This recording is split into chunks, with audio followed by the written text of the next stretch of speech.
Do it today. Overcome procrastination, improve productivity, and achieve more meaningful things. By Darius Forrest. Part 1. Overcoming procrastination. You cannot escape the responsibility of tomorrow by evading it today. Abraham Lincoln. Do it today, not tomorrow. Every time I put off a decision, hit the snooze button, skipped the gym, or didn't complete my tasks because I didn't feel like it, I always had an explanation for my continual procrastination. I told myself I was tired. Or that it could wait until tomorrow. Who cares if you put off something, right? Well, you should care. Because you're the one who's responsible for your life. Too often, we look at productivity tips, apps or tools as the magic answer to our problems. But that also means we allow ourselves to blame external things for our lack of productivity. No, it's not me, it's my old laptop. It sucks, and I can't work this way. The office is too loud. People keep calling and emailing me. I never have time. Battling procrastination is an inner battle. I have many examples of that in my personal life. In 2013, I felt my career was stuck. 2 years before that, I started a company with my dad. But after 2 years, I became restless because I wanted to do more and learn more. So I did some freelancing. I built websites, did copywriting, content marketing, and some design work. But it didn't take off. Why? I never did the uncomfortable work. Instead, I found a job to escape those hard tasks. We all escape at times. Building a business or career is hard. It requires you to do difficult, tedious, and unsatisfying tasks. If you want more clients or work, no one is going to hand it to you. You have to hustle. Do content marketing, one-on-one sales, network, or whatever method you use to grow your business.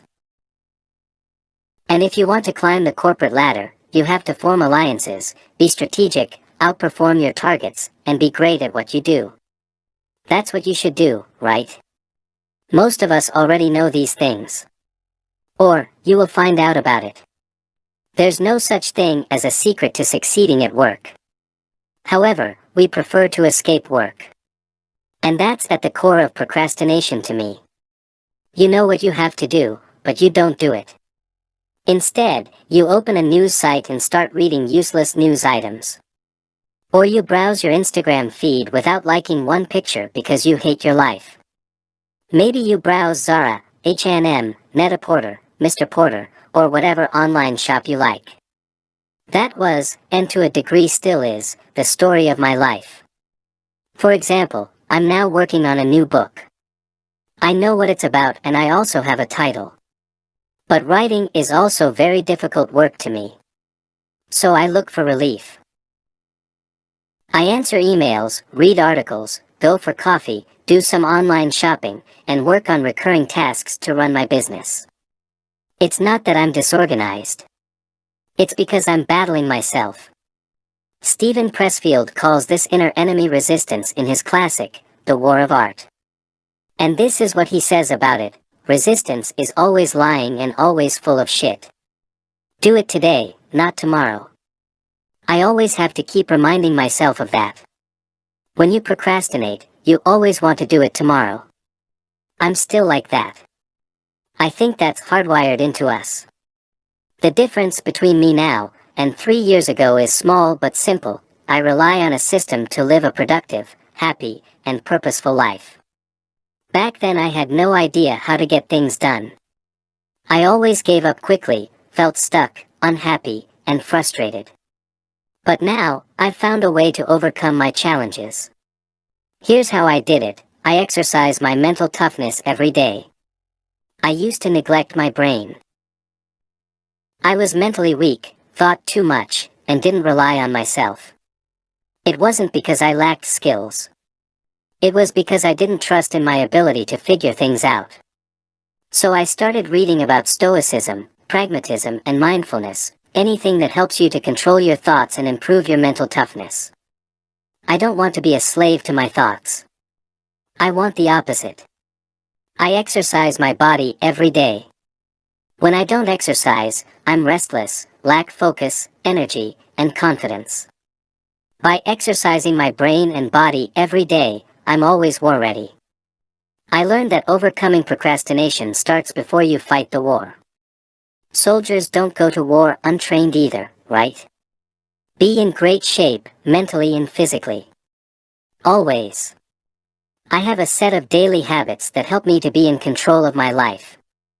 I journal, read, set daily priorities, and don't consume useless information. I also make sure I interact with my friends and family every day. Human contact is important. This keeps me grounded. I don't have high expectations of life. And I enjoy my days. I never look beyond that. I always have a list of small, but important, tasks that I have to complete. Let's take my new book for example. I often want to escape difficult things like actually sitting down and writing. So I tell myself today is not a good day. But every time I think that, I open my list of small tasks and work on one of those things today. I study and practice the science of persuasion to get my message across. My mentor taught me, you can be the best writer and teacher in the world, but if no one knows about it, you can't make an impact. The science of persuasion helps you to write better pitches, cover letters, website copy, emails, etc. Of course, it takes time to develop the foundation of this strategy. And there's a lot more to it. But it's not magic. However, it's also not easy to live a productive life. And it's definitely not about technology or hacks. It's about developing a sustainable system to build your life, career, and business on. What's your system for living a productive life? Whatever it is, work on it today. Not tomorrow. What I do when I can't focus. Do you struggle to finish your tasks? Are you always distracted by notifications, gossiping, or anything that's random? In that case, you and I are alike. Because focusing on a single thing is one of the hardest things at work. There's always something that interrupts you, right? Another person. A call. A meeting. A false emergency. Your cat. A stranger's cat. News about last night's NBA game. Sure, you can blame those things, but that's weak. You and I both know that those things can't interrupt you without your permission.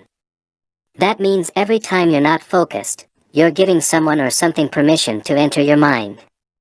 Scary, isn't it? That's how I look at interruptions. But I have to admit that I can't maintain my focus all the time. Sometimes, I give in. It's not good. Your life doesn't benefit from gossiping, looking at Instagram 439 times a day, watching 49 YouTube videos, and reading negative news articles. So, what can you do to improve your focus? Here are 2 things that I always do when I find myself not being able to focus on what matters. 1. Eliminate. Eliminate. Eliminate. Every day, we accumulate stuff. I'm not only talking about the stuff you're buying like clothes, kitchen equipment, house decorations, toys, gadgets, or whatever. We accumulate ideas. Have you ever thought about that? We're exposed to so many ideas that we adopt some of them, and make them our own. For example, many people have told me to create more YouTube videos. My family, friends, team members, readers, students, everybody has ideas. And they want to help. Likewise, I also share my ideas with others. Ideas about how you can improve your life, career, business, or relationships. We all do it. And there's nothing wrong with that. It only becomes a problem if you don't filter the input you get from people. So after I heard from people that I should make YouTube videos, I thought to myself, hey, I should make YouTube videos. I've been thinking a lot about that for the past 6 months. And I also invested a lot of time in creating a strategy. What should my videos be about? Where should I record them? How should I edit them? What music should I use? I've been working on it a lot. And I recently published a video as well. The response was positive. There's only one problem: it consumes too much of my time and attention. As a consequence, I can spend less time on writing, podcasting, and creating new courses. And those are exactly the things that I want to do. I started a blog for a reason. I love to write, and I'm good at it. Therefore, the work is easier, compared to creating YouTube videos, which I'm not that good at. Plus, I thoroughly enjoy writing articles, books, and material for my online courses. When the work gets hard, I don't mind. But when I was working on YouTube videos, I got frustrated a lot. And again, my focus and work suffered from it. What did I do when I lacked focus? I asked myself this question: what things should I eliminate to make my life so simple that it's easy to focus? In this case, I stopped focusing on YouTube. Elimination is a key strategy that I use for many aspects of my life. We accumulate so much unnecessary baggage throughout the years that we consistently need to eliminate ideas, projects, work, objects, and so forth. If you find yourself struggling to focus, try this strategy. Make your life so simple that it's a breeze to live. And let's be honest here. Who wants to live a life that's impossible? Life is already hard enough. Don't make it harder. 2. Think about past success. Thinking about past success and happiness stimulates the production of serotonin, a chemical nerve our cells produce. Serotonin is the key chemical that affects every part of your body. Serotonin plays a huge role in our bodily functions. But it also helps to reduce depression, increase libido, stabilize mood, control sleep, and regulate anxiety. Serotonin also plays a massive role in our general well-being. But here's why serotonin matters to your focus. Serotonin also regulates delayed gratification. When your serotonin activity goes down, it can lead to a lack of focus on the long term. You are less likely to act on your plans. When you lose focus, there's a big chance that your serotonin activity is low. That's why you are giving into short-term pleasures like going out, drinking, shopping, having sex, watching TV, or anything else that gives you short-term pleasure. To improve your focus, boost your serotonin activity. Research shows that exercise can do that. But something else, that's equally effective, and a lot easier, is a simple mind exercise. All you need to do is remember positive events that happened in the past. Alex Korb, a neuroscientist at UCLA, and the author of The Upward Spiral, explains why remembering positive events helps you to focus on what matters. All you need to do, to increase serotonin levels, is remember positive events that have happened in your life. This simple act increases serotonin production in the anterior cingulate cortex, which is a region just behind the prefrontal cortex that controls attention. When serotonin goes up, your focus goes up. Ultimately, that's what you should do.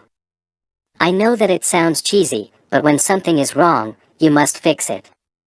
When I can't focus, the first thing I do is to acknowledge that I have a problem that needs a solution. Some people go through life without even acknowledging that they have problems.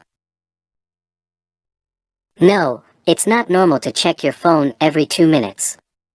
No, it's not normal to gossip all the time. No, it's not normal to be bored. Focus on your life. Think about what matters to you. Then, do those things and don't get distracted. Stay on the path. Good luck. How to beat procrastination, backed by science. Procrastination has been around since the start of modern civilization. Historical figures like Herodotus, Leonardo da Vinci, Pablo Picasso, Benjamin Franklin, Eleanor Roosevelt, and hundreds of others have talked about how procrastination is the enemy of results. One of my favorite quotes about procrastination is from Abraham Lincoln. You cannot escape the responsibility of tomorrow by evading it today. The funny thing about procrastination is that we all know that it's harmful. Who actually likes to procrastinate? No one enjoys doing that. Me neither. And yet, procrastination was the story of my life. When I was in college, every semester, this would happen. In the beginning of each semester, I was the coolest dude on the planet. Relaxing, going out, enjoying myself. Big time. I experienced no stress whatsoever. However, about a week before my exams, I would freak out. Dude, why didn't you begin earlier? I would tell myself.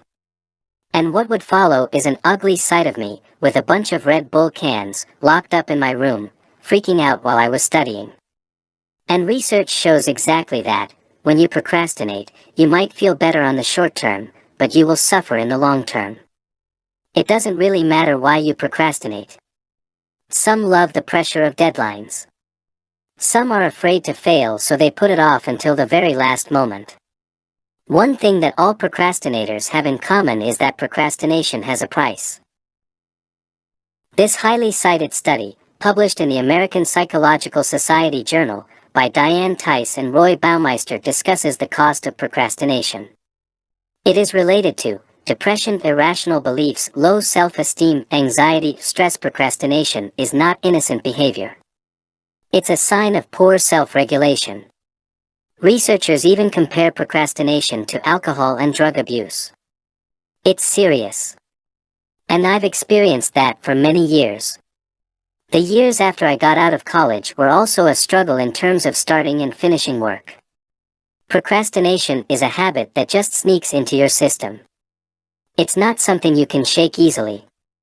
Every time I had a business idea or wanted to start something, it went like this. Every time I had an idea or a goal, I would start, but along the way, things would go wrong. I went from start to total chaos. Distractions, other ideas, other opportunities, failure, negative self-talk, etc., would get in the way. And the results are always the same. You never get anything done. Beating procrastination. To me, the key finding from the study by Diane Tice and Roy Baumeister is this. The present evidence suggests that procrastinators enjoy themselves rather than working at assigned tasks, until the rising pressure of imminent deadlines forces them to get to work. In this view, procrastination may derive from a lack of self-regulation and hence a dependency on externally imposed forces to motivate work. Self-regulation, self-control, willpower, are all things that we overestimate. We think, yeah sure, I will write a novel in 3 weeks. In our minds, we're all geniuses and mentally strong. But when the work comes, we cop out. If you're a procrastinator, you can't help but delay work. And that's true for the small and big tasks. Sure, everybody fears to step outside of their comfort zone. That's why we call them comfort zones. It takes courage to make a bold move. But it sure doesn't take any courage to complete small tasks like paying bills, printing out something for your boss, doing taxes, etc. The truth is, procrastination has nothing to do with what you're trying to do, small or big. It can wait until later. It can always wait, right? For me, completing tasks went like this. There comes a moment between the start and end of a task. I call it the slope of procrastination, when you give in to one distraction. And that's exactly the moment you give up being productive. You start working on a task, you're excited, you're focused, but then, after some time, you think, let's read the news for a second. It always starts with just one thing. Then, you think, I might as well watch one episode of Game of Thrones.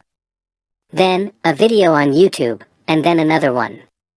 Then, a little bit of Instagram browsing. And so forth. It always ends with a bang. This is the last time I'm wasting my time. Yeah, right. Willpower doesn't work. Systems do. What you really need is a system for doing work. A lot of people shy away from routines, systems, and frameworks because they want to have freedom. I'm sorry to disappoint you, freedom is your enemy. The fact is that, if you want to get things done, you need rules. What are some things that research proved to be effective? Self-imposed deadlines. Accountability systems, commitment with friends, or a coach. Working/studying in intervals. Exercising 30 minutes a day. A healthy diet. Eliminating distractions. And most importantly, internal motivation. If you combine the right productivity tactics, you have a productivity system. The deadlines create urgency, accountability will create responsibility, working in intervals improves your focus, exercising will give you more energy, so does a healthy diet, and eliminating distractions will take away the temptations. But there's no system that can help you if you don't have an inner drive. People overcomplicate that concept, but it's simple. Why do you do what you do? If you don't know, make something up. If you know why you're doing something, even the most annoying tasks become bearable. It will become a part of the bigger picture. So, instead of diving into work, take a step back, think about why you do what you do, and then rely on a system supports that. Not rocket science. Just science. How to stop wasting time and improve your personal effectiveness. The reason I research productivity is simple. I think that a productive life equals a happy life. Also, if you're more productive than average people, you'll advance faster in your career. You learn more. You do more. And eventually are rewarded more. And when I talk about productivity, I talk about being effective. Because productivity doesn't suggest that you get the right things done. It just means you get a lot of stuff done. But that's not what matters. Effectiveness, however, refers to getting the right things done. And if you want to do your job well, earn money, live a meaningful life, or learn skills, that is what matters the most. Otherwise, you just run around in circles. You might appear busy, but you won't achieve anything meaningful. In other words, it's easy to do useless work. Work that doesn't bring you closer to the outcomes you desire. Results matter the most. Practically, that means this: you might work for 50 hours a week, but if you don't experience any growth personally, emotionally, financially, you're not effective.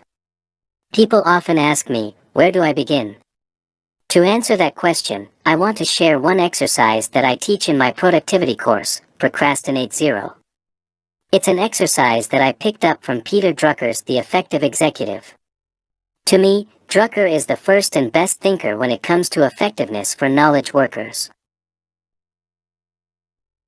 Many of the books, articles, productivity tools, and productivity apps you see these days are all in a way influenced by Drucker, who essentially invented the term personal effectiveness. What you will find next is a simple exercise from The Effective Executive, which I modified slightly to make it easier, that you can apply to become more effective yourself. Step 1. Know thy time. I often hear people saying, I don't know what's wrong with me. I keep procrastinating. My question is, do you know thy time? If you don't measure your time, it's tough to stop procrastination or improve your productivity. Because if you want to manage your time better, you have to know where it goes first. Your memory is not sufficient. If I asked you what you were doing exactly 1 week ago at this time, would you have an answer? There you go. How do you know your time? Keep an activity log. Before I even have a real session with clients, I often ask them to keep an activity log for 2 weeks. An activity log is exactly what you imagine, an hour-by-hour record of what you're doing throughout the day. The specific method you use for your activity log doesn't matter. The only thing that matters is that you want to keep a record for at least 2 weeks. Preferably, you want a whole month of recorded activities. I just keep a pen and a notepad on my desk, and every hour I write down the time and what I've done during the past hour. It's important to keep the notebook visible, so you don't forget. Step 2. Identify the non-productive work. This step is actually very simple. I just have one question for you. Go through all the recurring activities in your log one by one. What would happen if you would stop doing them? If the answer is, all hell breaks loose, don't change anything. But if your answer is, nothing would happen, you've hit gold. We all do activities that have zero return. I call those activities time wasters. Step 3. Eliminate the time wasters. Boom. That's it. Know where your time goes. Identify the critical tasks from the trivial tasks in your life. And cut the trivial, time-wasting tasks. That's simple. Yes. If you want to be a super effective person, you regularly keep a log. You don't have to keep a log for 365 days a year. Instead, do 2 stretches of 2-3 weeks a year. That's enough to keep track of your time and identify new time wasters. Also, the additional benefit of such a simple exercise is that it forces you to think about your daily routine. Often, we start time-wasting activities, and they become habits. And if you don't become aware of the pointless behavior, it's difficult to break those bad habits. I've found this exercise to be one of the most powerful things in productivity. Start now. Your activity log probably looks something like this. Insert time. Read Darius Forrest's article about keeping a time log and started my own time log. Insert time. Turned off my phone and got back to whatever you were working on. Insert time. Browsed the news, Facebook, Instagram. And watched YouTube videos. Be honest with yourself. Shit happens. Insert time. Responded to emails. Great. I'm happy to see that you started. Now keep going for another 2 weeks. The habits of unproductive people you don't want to copy. The reason I study productivity is that I'm an unproductive person. I truly am. I sleep too much. I talk too much. I read too much. I listen to music all day. I watch movies. I buy gadgets that turn me into a zombie. If it weren't for my productivity system, I'd get nothing done. I wouldn't even write this article. But if you browse social media, all you see is super productive, healthy, and wealthy people. Is that really the case? I don't know. I just know this: you can't be productive 24/7. And a big part of being productive is about getting rid of unproductive habits we all have. What follows is a list of 10 unproductive habits that I learned to do less, or eliminate. Do you have a few of these habits? Don't worry, we're all unproductive at times. But if you have 5 or more, it might be time to change. One thing is sure, no one wants to be an unproductive person. Working too much. Some days I can work 12 or 13 hours straight. I only take a break to exercise and eat. And I can keep that up for a few days. But after a few days, there always comes a crash. Big time. I struggle. I can't get stuff done.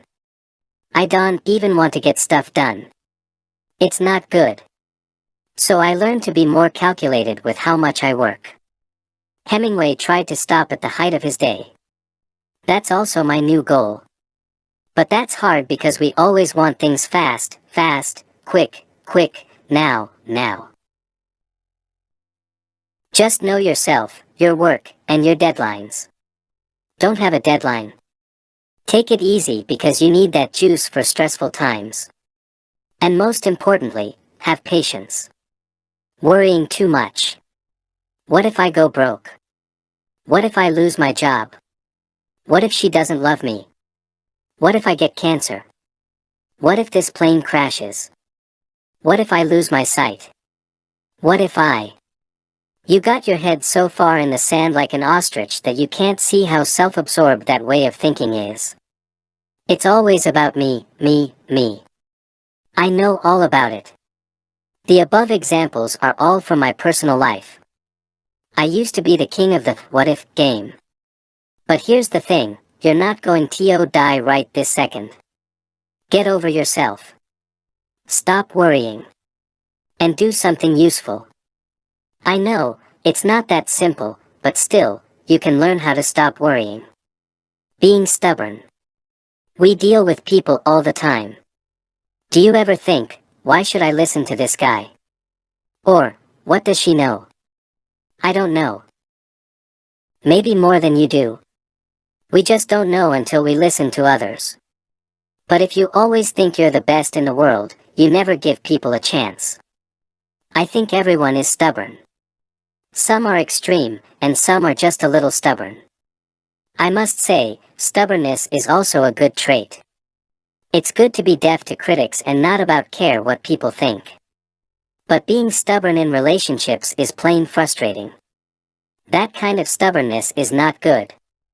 And it just so happens to be that life is based on relationships. And your career too. So when you refuse to work with others, you're sabotaging everyone else that's involved. Just remember that. I try to remind myself often that stubbornness can be bad. But sometimes it's so bad I don't even listen to myself. But I keep trying. Checking things. What are you doing? I was just checking Facebook. What are you checking? Email. TMZ. CNN. NBA. NFL. Instagram. Twitter. Snapchat. Checking is not a useful thing. It might be a verb, but it's not a real action. When I started blogging, I always checked my stats for no reason.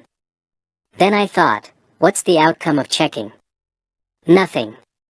You just consume information. I try to keep my checking at a minimum. That's why I deleted all news and social media apps on my phone. I don't even have email on my phone. Otherwise, I check it all the time. I don't want that. I only want to check my email when I have time to answer emails. Checking is a habit that you can never fully eliminate. I still follow the NBA because I like it. Pick only one or two checking vices you actually like. Eliminate the rest. You're not missing anything anyway. Escaping life. Until 2 years ago, every time I'd get stressed out, I said stuff like, I need a drink. Or, I have to go on a vacation. And when I had issues at work or in my relationship that became too much to handle, I preferred to pretend they didn't exist. Sometimes I would take some time to talk about it. But there are always deeper issues at play. Back then I didn't like my job, relationship, and the city I lived in. I basically didn't like my life. Did I change it? Nope. I always tried to escape my issues. Escaping problems gives you some stamina to face your shitty life again. But you and I both know that problems never go away until you grab them by the root and extinguish them. I learned that the hard way. These days I deal with problems before they become big problems. Saying yes. Most people are afraid to say no. Maybe you don't want to let people down. Maybe you are uncomfortable with the word no. I don't know. Doesn't matter, really. What matters is this: if you keep saying yes, you're living someone else's life. Think about it. Deep down, we all know that it's true. We're not even in control of our own time. Want to be in full control of your life? Say no to a million things and yes to a few things that matter.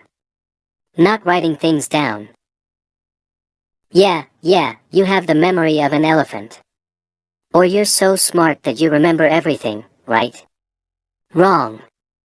Not writing down your thoughts, ideas, tasks, etc., is stupid. Why?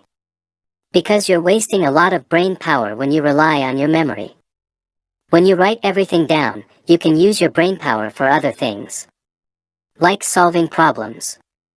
That's actually useful and advances your career. If you journal, that's even better. But I've found that not everyone likes the idea of journaling. So let's just call it writing things down. What did you write down while you're reading this article? Being hard on yourself. I suck. No, you don't. Why? You got out of bed this morning, right? Yeah. Congratulations. You survived this hard thing called life. Be proud of yourself. Everything you do after getting out of bed is a win. Neglecting your personal education. Woohoo. I finished college. Goodbye lame old books. If that was you, no matter how long ago, you do suck. Who learns one thing and stops forever? I don't even know why we have that idea planted in our brain. I always thought that learning stops when you get out of school. But the truth is, your life stops when learning stops. Invest in yourself. Learn something. Read books. Get courses. Watch videos. Do it from home or go places. It doesn't matter. Just learn new things. You'll be more productive and more excited about life. Hating rules. I saved the best for last. Most people hate rules, right? It starts when we're kids. Why do I have to do this? Why do I have to do that? Because it's better for you. That's why. You weird kid, but when we're adults, we don't have to follow the rules, other than actual rules set by the government, but you get what I'm talking about. Rules are dumb. That's what I always believed. I thought I was a maverick. But I was an idiot. Rules are actually the best thing about life. Without rules, we would be hot dog eating pigs right now. And when it comes to productivity, the first rule is, have rules. If you want to live without rules, go ahead. But life is not Fight Club. Rules actually help us to solve problems and get the most out of life. Josh Weltman, an advertising creative director for 25 plus years, and the co-producer of Mad Men, put it well in his book Seducing Strangers. Solving a problem requires a weird combination of freedom and constraint. Whenever I hear, just have fun with it, or think outside the box, I know from experience that things are about to turn into a colossal waste of time. Good news, you make up the rules. For example, one of my personal rules is this: never complain. Another one is, read and exercise every day. And, close the day every evening by setting your next day's priorities. When you combine all your productivity rules, you have a system. Voila! And a system changes everything. I rely on my system to work smarter, better, happier, and effectively. It took me years to figure out that a system is a good thing, and a few more years to create one, but it was worth it. Because now, I get to be a productive person. Not bad for an unproductive person, huh? This 30-minute evening ritual will help you to kick life in the ass. After a busy day, it's quite challenging to wind down and get ready for a good night's sleep. Too often I find myself working until late. And sometimes I might find myself reading or watching a TV show. And when you're ready to go to sleep, you can't. Your mind is buzzing with thoughts you don't want at that time of day. It's no secret that a lot of people have difficulties with sleeping. According to the National Sleep Foundation, 45% of Americans say that poor or insufficient sleep affected their daily activities at least once in the past 7 days. Why is the evening so important? Well, you might have a perfect morning ritual, a fully planned calendar, and the intention to crush your day, but if you lack the energy, you're not doing anything productive. During the past 6 months, I've experimented a lot with evening and morning rituals. What I've found is that a morning ritual is easy to implement in your life. But they're also easy to quit. When we wake up tired, we often fall back on our, not helpful, habits. End result: you lose, and life wins. You end up not focused, out of control, agitated, and just not happy overall. That's why I've created an evening ritual that helps me to get ready for some well-deserved rest. We all know it, get 7 to 9 hours of sleep. But too often life gets in the way, and we don't follow common sense. But with the following evening ritual, I've found a good way to bring more consistency in my evenings, and therefore, my life. From minute 0 to minute 10, close the day. Every evening I take 10 minutes to journal about my day. In a few sentences, I write about what I've accomplished, what I've learned, and anything that's worth remembering. That simple exercise helps me to 1. Remember what I did, Sounds stupid, but we forget most things we do. 2. Review my progress and see whether I'm doing all the things that I should be doing, like reading, working out, spending time with my family, writing, talking to people I work with. I've learned this exercise from Jim Rohn. He says, at the end of each day, you should play back the tapes of your performance. The results should either applaud you or prod you. It's simple. Close the day before you start a new day. Also, close every week before you start a new week. Similar for every month and every year. Sounds simple, right? It's one of those simple ideas that have a huge impact on your life. From minute 10 to minute 20, review tomorrow's calendar. This is essential. When you wake up, you want to know exactly what your day is about. Do you have any important meetings or calls? Deadlines, maybe? What do you have to get done? When are you working out? Do you have any pressing items on your agenda? When are you dealing with them? This simple exercise takes away almost all stress and anxiety I have. Most anxiety comes from unsolved problems. And often, we worry about problems that are not real. But when you say to yourself, I'm going to work on problem X from 10 a.m. until 11 a.m., you can relax. Also, there's nothing you can do late in the evening. Just go to bed, already. Leave the problem solving for tomorrow when your brain is fresh. From minute 20 to minute 25, prepare your outfit. Oh, you're so vain. No, I don't want to unnecessarily stress my brain. Look, your brain is a muscle. And after a certain amount of decisions, your brain runs out of juice. And that means the quality of your decisions will decrease. That's called decision fatigue. But I'm not worried about that in the evening because I'm headed to bed so my brain can recharge. A few extra decisions won't hurt. However, those few extra decisions will hurt your productivity if you think about your outfit in the morning. So why not prepare your outfit so you don't have to use your precious brain power in the morning? From minute 25 till minute 30, visualize. Because I've gone through my calendar earlier, I know what my day will look like. Next up, visualize the next day in detail. Charles Duhigg talks about this exercise in his new book Smarter, Faster, Better. Duhigg writes about how the most productive people visualize their days with more specificity than the rest of us. I prefer to do this exercise in the evening because when I wake up in the morning, I still remember what I've visualized. The result is, no more snoozing. You won't believe how much I would hit the snooze button in the past. In fact, I would snooze so often that the alarm on my phone would just give up. The hardcore snoozers know what I'm talking about. Hit snooze so often, and you win. The opposite is true. Snoozing is for losers. But I'm not losing anymore because of this 30-minute evening ritual.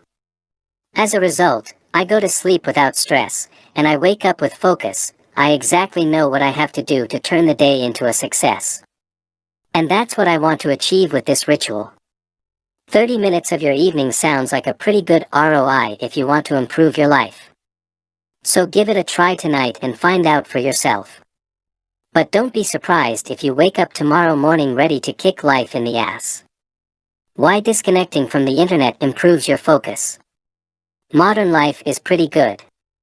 You're always connected to the internet, inside your home and outside of it. With your smartphone, you have the world at your fingertips. Sounds great, right? Not. Most people don't use technology but are rather used by technology. Apps, games, videos, articles, commercials, TV shows are all designed to keep your attention. So without you knowing it, you waste countless of hours every single week. Your attention is all over the place, but not at the right place. To be everywhere is to be nowhere. Seneca. Why do you think Netflix automatically starts the next episode in 3, 2, 1 seconds? When that happens, you think, screw it, let's watch another episode. The same goes for YouTube. Why do you think their suggestions are so good? They keep you locked in. And this applies to all content. There is always a next video, episode, article, game, round, movie, you name it. Funnily enough, most people who read these type of articles know that a lack of focus is bad. And in recent years, a large number of research papers and books have appeared about the harmful effects of distractions. Specifically, research shows that distractions are associated with more stress and higher frustration, time pressure, and effort. Doing focused work is hard. We're always distracted. And it's not your fault. Most technology taps into your lizard brain and locks you in. It turns you into a consumer. So don't even think about resisting the internet or technology. I bet you've tried it in the past. I'm never going to browse mindlessly for hours. Yeah, right. What will work? Recently, I wrote about how I beat procrastination by creating a system. Well, one of the most critical parts of that system is this: disconnect from the internet. And there's only one reason to do that: too much of anything is a bad thing. Even good things. Too much exercise. You will get overtrained. Too much love. You will smother people. Too much work. You will burn out. Too much food. You will get fat. Too much water. You will die. So why do you consume so much internet? I asked myself that question 2 years ago. I had no answer. So I thought, I do everything else in moderation, why not the internet? Soon I found out that there's no moderation with internet usage. It's like an all-you-can-eat buffet. You're already full, but you still keep eating. And after you've stuffed yourself, the regret will eat you up alive. And that's the same with internet usage. It's so tempting and satisfying, and available everywhere. So you go all out with it. YouTube, WhatsApp, Facebook, Snapchat, etc. I'm all about eliminating distracting stuff. However, I also don't want to live my life as a recluse. So I had to find a middle ground that worked. I found that a simple tweak in my attitude towards the internet did the trick. I went from always connected to always disconnected. In practice, it works like this. On my phone, Wi-Fi and mobile data are standard off. I only turn it on when I need it. On my laptop, I use an app called Self-Control during the times I work. Try Focus Me for Windows. The app blocks distracting sites. The advantage is that my apps like Evernote, Day One, Office 365 remain connected so I can save my work in the cloud. Always connected isn't a good thing for your focus and productivity. It's the same as going to the gym. Or having dinner. Or having a romantic evening with your partner. You don't do those things for 24 hours a day. You do them for 30 minutes, an hour, or a few hours. Too much of those things is simply not effective. Being disconnected from the internet has worked wonders for me. I don't feel the urge to check my smartphone, email, or the news 500 times a day anymore. And after a while, you feel like you're not missing out on anything. That brings a sense of calmness to your life. I also get more out of my days. I achieve more things than ever, feel less distracted, and have more time to spend on the things that make me happy.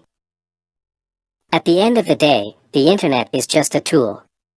However, some of us think it's everything. But I'm pretty confident that, in years from now, I will not look back and regret that I didn't spend enough time on the internet. Can you imagine? You're on your deathbed, and you're saying this to your family: I'm glad I watched so many fail compilations on YouTube. Nope. You'll probably look back and reflect on the time you spent with your family or friends. Or the memories you made when you were traveling. Or how much you enjoyed your work. So cut the crap with the internet. It's not giving you anything but frustration. And after reading this article, disconnect. You will get some withdrawal symptoms like grabbing your phone 100 times. Or hitting the F key on your keyboard for Facebook all the time. But I'll promise you this: disconnecting will help you do more. And that's what life is about. The single biggest reason most people procrastinate in life. For most of my life, I've been a habitual procrastinator. When I had my first summer job at age 16, I did everything not to work. I had an inside sales job at a telecom company, and I had to sell mobile contracts to clients. The company had software that would automatically call the next client when you finished a call. So you would be on the phone constantly, but I found a way around that process. After every call, you had to log your activity on the system.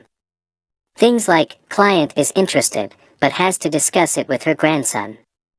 Yes, I sold to a lot of elderly people, not proud of it. As a professional procrastinator, I took a lot of time to craft a lengthy summary of the call. When my manager asked me about my low number of calls per day, I told him, if one of my teammates calls the client, they know she had to talk to her grandson. That's valuable information, right? I did everything to put off the next call. I also procrastinated during my years at university, pursuing a master's degree in marketing. I always waited until the last moment to finish an assignment or study for an exam. I even procrastinated when I worked as a freelance marketing consultant after I graduated. I'm doing research. This time, I told myself. I didn't understand why I always put off things to the last moment. I thought it was a part of my character. And many of my friends were similar. They would say, "Who wants to work? Let's have some beer." This is what I believed. Work is something you don't like to do. You just do it because you need money and status. Sadly, many of us believe that is the truth. Fortunately, my procrastination behavior changed this year. It wasn't some kind of magical productivity hack or software that turned me into a productivity machine. I'm more productive and focused than ever. And I'm more satisfied with my work than in the past. Do you want to know the secret? I'm finally doing something that I love. That's it. Work is not bad at all. I love to write. That's why I do it 7 days a week. I didn't like my previous jobs, businesses that I started, and I sure didn't like to study for classes I had zero interest in. Previously, I thought that you procrastinate because you have poor time management skills. That's why I've tried every productivity hack, system, or software, but they are all useless when you compare it to doing meaningful work.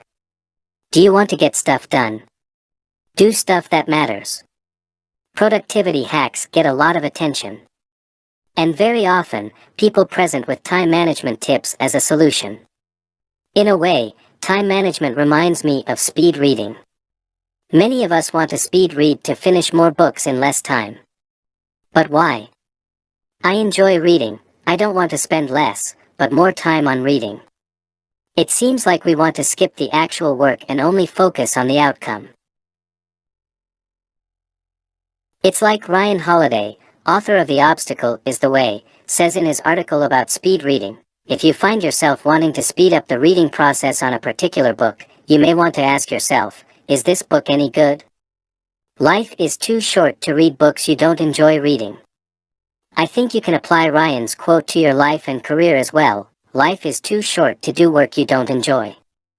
No matter how many productivity hacks you try, you won't produce more if you're not passionate about what you do. If you find yourself regularly procrastinating, you may want to ask yourself, am I passionate about my work? If the answer is no, you know what you have to do. Find something that you are so passionate about that you don't want to procrastinate for 1 second. We all know that time is finite, so why not behave accordingly? If you know that you have limited time on this planet, why waste it? We all sorely complain of the shortness of time, and yet have much more than we know what to do with. Our lives are either spent in doing nothing at all, or in doing nothing to the purpose, or in doing nothing that we ought to do. We are always complaining that our days are few, and acting as though there would be no end of them. Lucius Aeneas Seneca. I'm a believer of, do what you're passionate about, but I'm also a believer of, do what you're good at. The sweet spot is right in the middle, a job that you love, and are also good at. Ramit Sethi, author of I Will Teach You to Be Rich, says that work and passion go both ways. He says that when we get really good at our job, we often become passionate about it. I'm not saying that productivity tips are useless. In fact, I've written about productivity tips that improved my output. What I am saying is that the best solution for procrastination is doing meaningful work. And procrastination can be a sign that you're doing something that's not meaningful. Don't let procrastination become a habit. After all, the worst procrastination is putting off your dreams and goals. If you're waiting for the right time, Benjamin Franklin says, you may delay, but time will not. If you don't listen to me, listen to him. This ancient habit will maximize your focus. Ever since I was little, I worried about many things. My favorite topics were money, health, and my future. What's your favorite topic to worry about? And don't tell me you never worry or fear nothing. Because if you have zero fear, that means you're a robot. Everyone spends time thinking about things that will never happen. Because that's what fear is. Michel de Montaigne, the 16th century philosopher, said it best. My life has been full of terrible misfortunes, most of which never happened. We all know that fear is meant to save us from trouble. But in the modern world, that's simply not true anymore. These days, fear is only something that occupies your mind. Our thoughts are so cluttered with fear, worry, and stress that we can't focus on our goals. In my personal experience, living a full life has nothing to do with the resources or opportunities you have. It's about knowing what you want, and also knowing how you can get it. That's why you need to be focused every day. Without work, no goal will ever be achieved.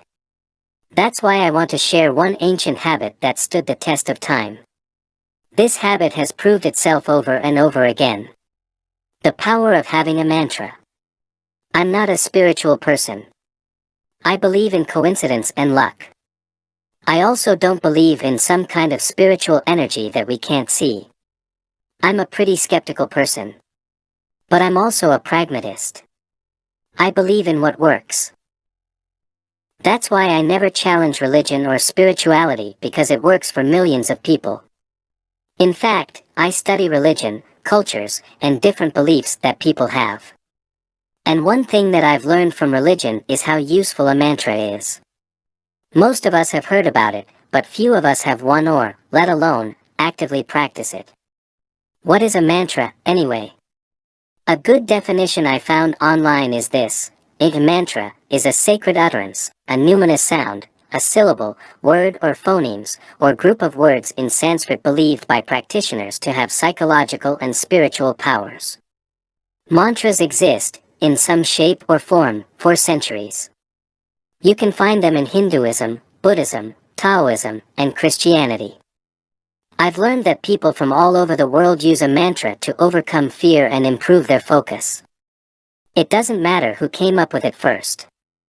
What matters is that it works. My favorite example of someone who applies it is Floyd Mayweather. Yes.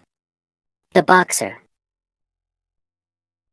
Mayweather might be a controversial figure that people either love or hate. But he's also considered as the best boxer of all time. Not one of the best. The best. He has a record of 50-0. And he never even came close to losing. His recipe for success. A lot of talent, that's for sure. But the man also has a crazy work ethic.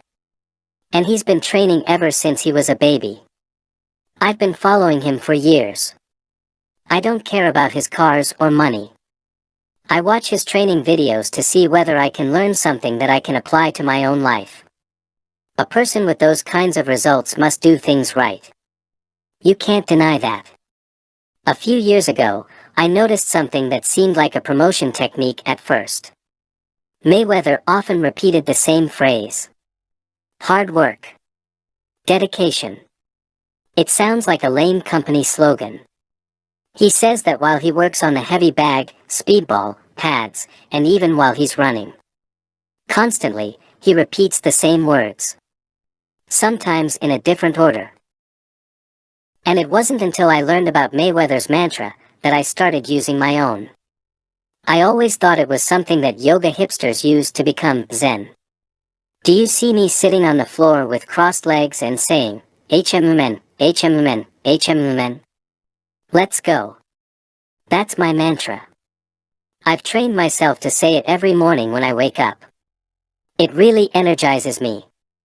I wake up and immediately say, let's go. I've experimented with different mantras. In particular, ones that you repeat more often.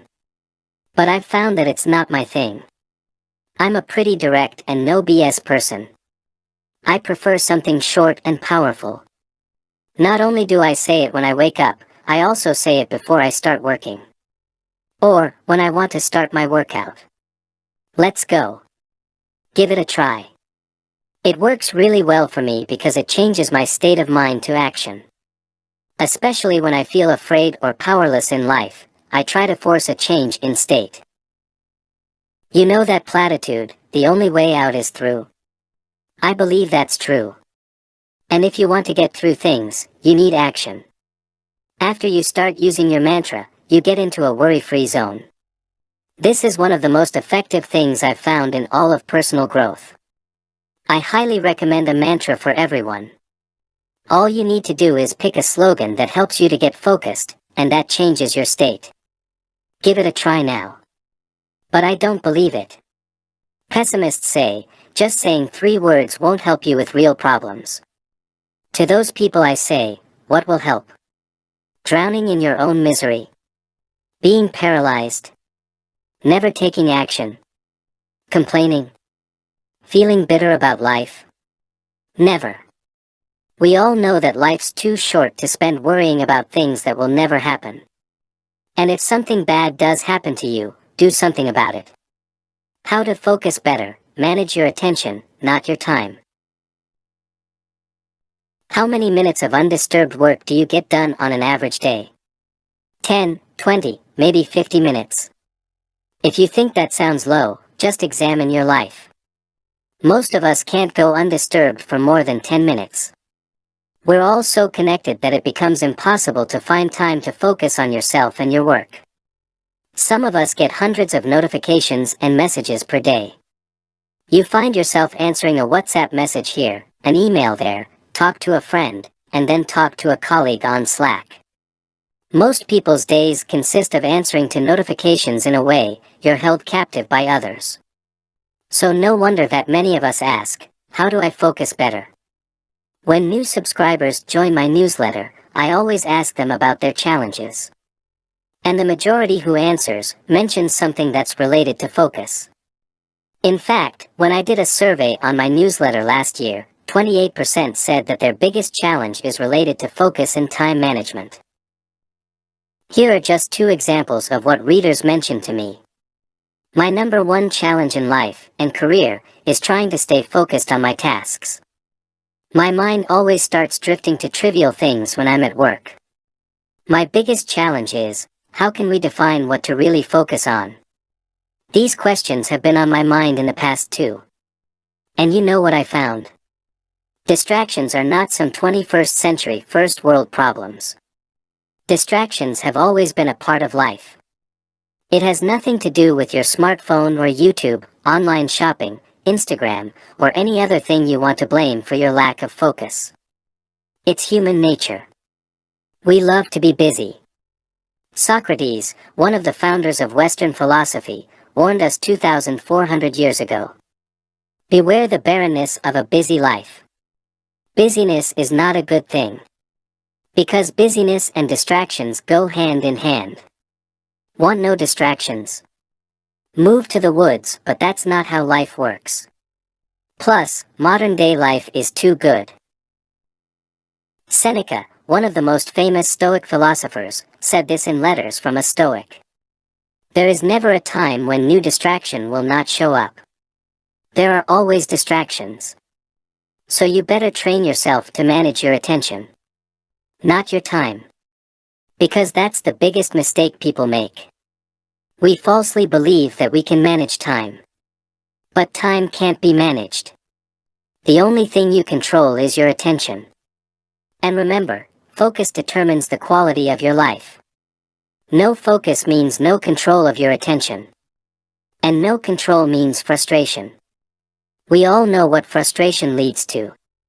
Start managing your attention, not your time. Part 2, Improving Productivity.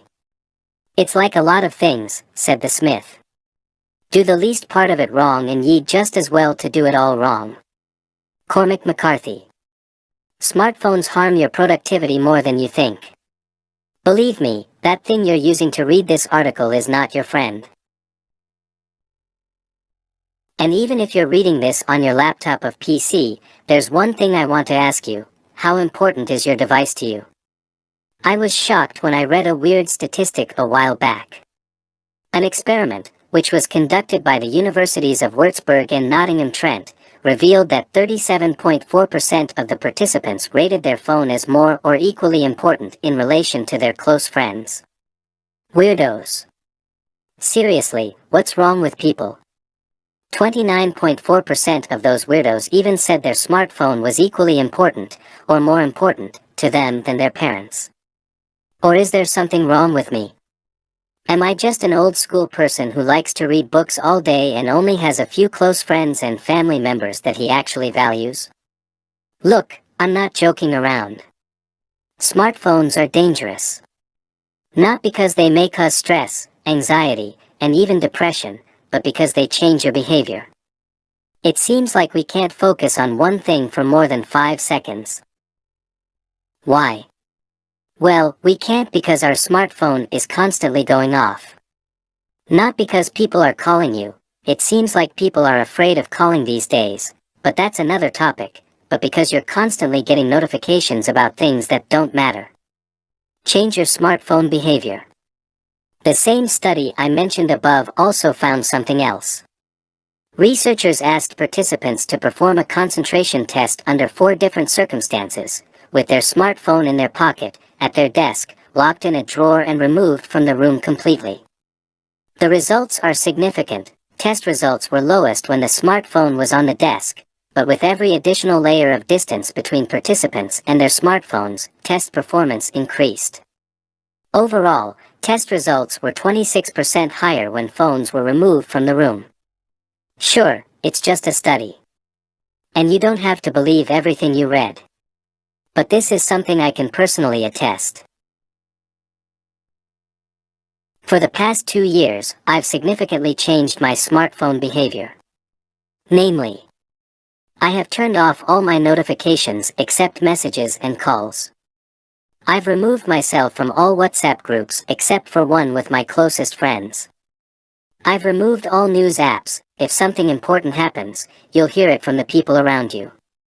I only consume music, paid journalism, articles from specific authors I follow, podcasts, YouTube videos, mostly to learn, but also for entertainment because I'm not a robot, books, and audiobooks on it. For the rest, I use my phone to call, text, and to take notes, photos and videos. Also, I've stopped immediately responding to notifications. That doesn't mean I don't value other people who try to reach me. It means that I refuse to be a slave to my phone. I control my phone. For most of us, it's the other way around. In the past, Facebook, Instagram, Apple, Google, etc., all controlled my mind. Obviously, they still do because the only way to escape those idiots is to cut yourself off and run to the woods. That's not realistic. I like my phone. But I don't need it. The results have been great since I started using my smartphone in the above way. During the past 2 years, I got more things done than ever.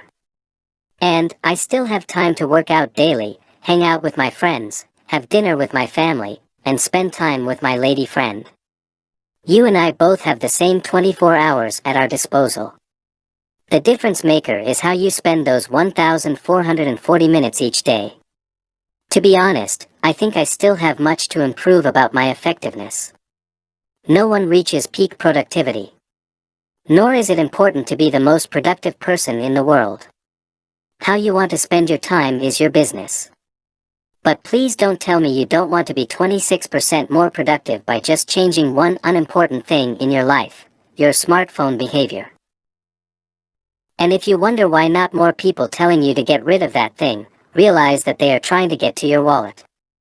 Also, social media people who claim that they run their business with their smartphone are doing the exact same thing. They need you to consume their content, on, you guessed it, your smartphone.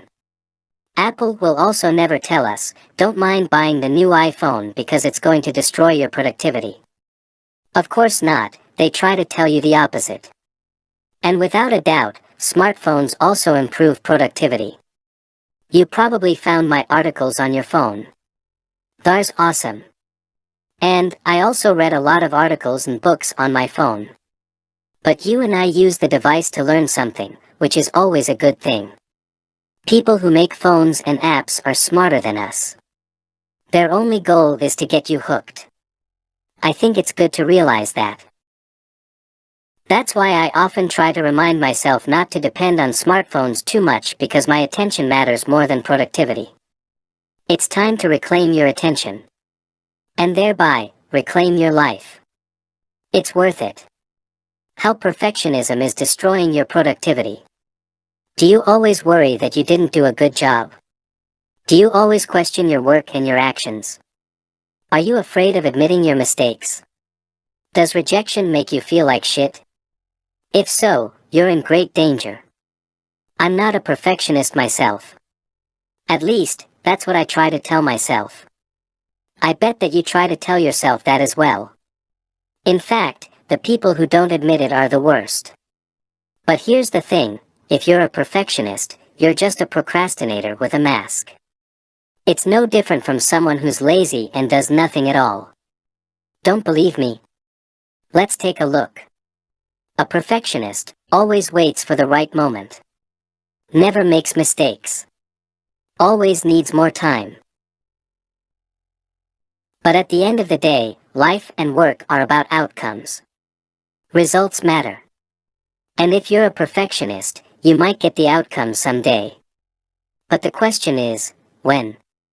And, at what cost?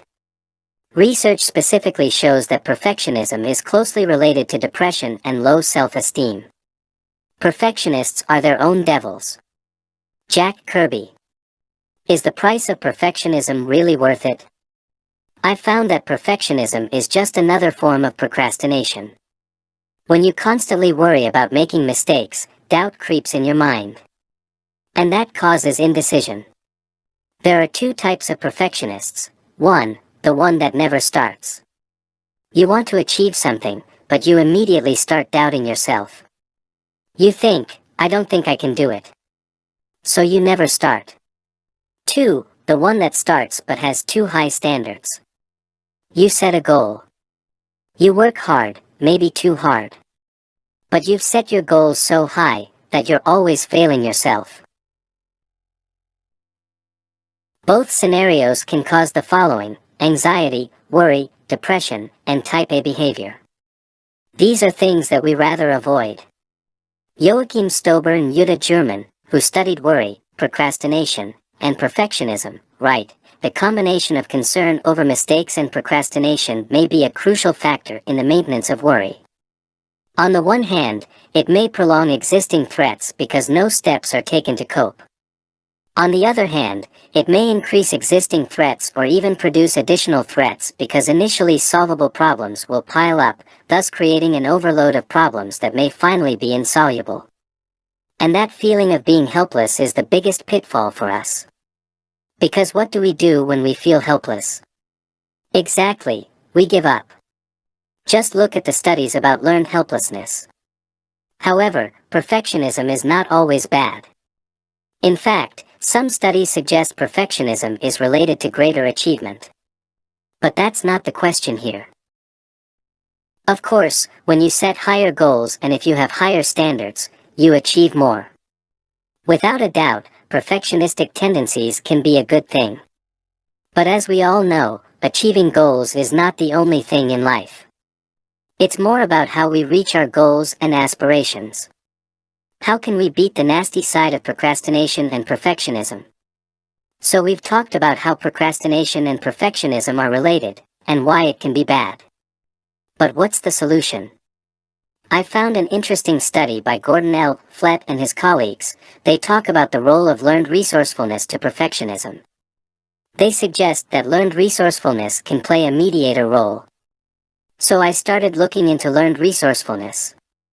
And this is what I found from an article by Michael Rosenbaum. Learned resourcefulness refers to the behavioral repertoire necessary for both regressive self-control and reformative self-control. This repertoire includes self-regulating one's emotional and cognitive responses during stressful situations, using problem-solving skills, and delaying immediate gratification for the sake of more meaningful rewards in the future. Learned resourcefulness is the skill that you need to stop sabotaging yourself. Finding a balance. Let's look at the opposite of a perfectionist, a slacker. If you're a slacker, you don't care about much. Good enough is your motto. And you have no ambition at all. An attitude like that doesn't bring you anywhere. The American novelist Cormac McCarthy put it best, "It's like a lot of things," said the Smith. Do the least part of it wrong and ye just as well to do it all wrong. Slacking is an attitude of, "I don't care." But if you want to make things happen in your life, you have to care. And what you want is to find a middle ground where your perfectionistic tendencies drive you, but you have the calm of a slacker, and you combine that with learned resourcefulness. So that's why I found a balance between perfectionism and slacking. It looks like this: do great work like a perfectionist, but don't give too much attention to your goals like a slacker. And finally, combine it with this: resourcefulness. Goals can work well, but they can also be counterproductive. That's why you want to rely on systems. And when shit hits the fan, use your problem-solving skills to figure things out. To me, that's the sweet spot. Instead of beating yourself up when you make a mistake or if you fail yourself, you just adjust or solve the problem. Avoid the perfectionist's favorite sentence, "OMG, this is the worst thing ever." Also avoid the slacker's favorite sentence, "I don't care." But instead, you say, "I've got this." So what's your current challenge? Actually, I don't even have to ask, you've got this. How to read 100 books a year. Does your reading list keep growing? Did you buy books that you've never read? It might be time to cross more books from your list this year than ever. If you're reading less than you want, you're not the only one. 1 year ago I looked at my Goodreads page and noticed that I had read only 5 books in 2014. That realization frustrated me. I love books, but since I graduated college in 2011, I've been reading fewer books every single year. My work and life got in the way of reading as much as I wanted. Why read 100 books in a year? You read because you want to learn from other people's experience. Otto von Bismarck put it best: fools learn from experience. I prefer to learn from the experience of others. If you want to get anywhere in this world, you need to educate yourself, and to educate yourself you need to read a lot. Here's how to do it. 1. Buy in bulk. It costs money to buy books, and it costs you time to read them. I'm assuming you have both if you're reading this. Everyone can make time. And if you don't have money, find a way to make or save money. As Dutch Renaissance man Erasmus once said, "When I have a little money, I buy books, and if I have any left, I buy food and clothes." Be assured, the money and time you spend on books are worth it. I can't think of a better investment. Books are only a waste of money if you don't read them. If you want to read more, you have to buy more books. Some people don't get it. They spend $200 on new shoes, but they find it ridiculous to buy 20 books from Amazon. The idea is simple: if you have more books in your house, you'll have more choices, and this will help you read more. Here's why: most of the books you read are not planned in advance. You don't sit down in January and say, "The first week of June I'll read this book." You finish a book, look at your inventory, and decide what to read next. Don't overthink which book you should read next. you'll end up reading reviews for hours, which is a waste of time. For example, most people who want to start with Stoicism ask me, which one should I read first, Seneca, Marcus Aurelius, or Epictetus? Buy them all. Read them all. Having an inventory of books keeps up the momentum. You also never have an excuse not to read. 2. Always, eating. You might have heard of the term ABC from the play/movie Glengarry Glen Ross, always be closing. Many salespeople and entrepreneurs live by that motto. I live by a different motto, always be reading. I read a minimum of 1 hour per day on weekdays and even more during the weekend and holidays. Find a way to read around your schedule and your life situation. Don't make excuses like you're tired or too busy. Always be reading means that you read on the train. Read while you're breastfeeding your baby. Read while you're eating. Read at the doctor's office. Read at work. And most importantly, read while everyone else is wasting their time watching the news or checking Facebook for the 113th time that day. If you do that, you'll read more than 100 books in a year. Here's how. Most people read 50 pages an hour. If you read 10 hours a week, you'll read 26,000 pages a year. Let's say the average book you read is 250 pages. In this scenario, you'll read 104 books in a year. With that pace, even if you take a 2-week break, you'll read at least 100 books in a year. That's a good return on your time investment. What's the ROI of reading the news? I don't know exactly, but it must be negative. 3. Read relevant books only. Have you ever read a book that's supposedly amazing and you don't get it? I wouldn't go as far as saying that any book sucks because people spend a lot of time writing and editing a book. But not all books are for everyone. A book might be a bestseller, but maybe you can't stand the writing. Or maybe it's not the right time to read a book. In any case, if you can't flip through the pages, put the book away and pick up something you are so excited about that you tear up the pages. Read books that are close to what's going on in your life. There's a book for everything you can think of. People are writing books for 2,000 years, and there have been plenty of people in your shoes, struggling teen, aspiring artist, broke entrepreneur, new parent, etc. Don't waste your time reading about subjects you have zero interest in. Instead, pick out the books that are related to your profession or hobby. Read books about people that you admire. Don't read a book just because it's a bestseller or a classic if it has no meaning to you. 4. Read multiple books simultaneously. There are no rules to reading, so you can do whatever you want. At times, I'm reading 5 books at once. I might read 50 pages of one book in the morning and then read another book in the afternoon. That's how I prefer it. Others like to read a book cover to cover and only then read something new. If you're reading something that's complicated, you might want to read something that's easier for the evenings. I like to read biographies before I go to sleep because they are like stories. Fiction also works well in the evening.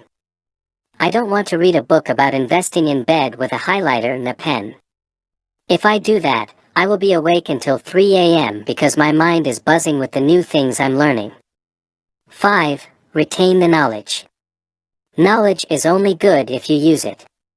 To retain knowledge, you need a system that helps you do that.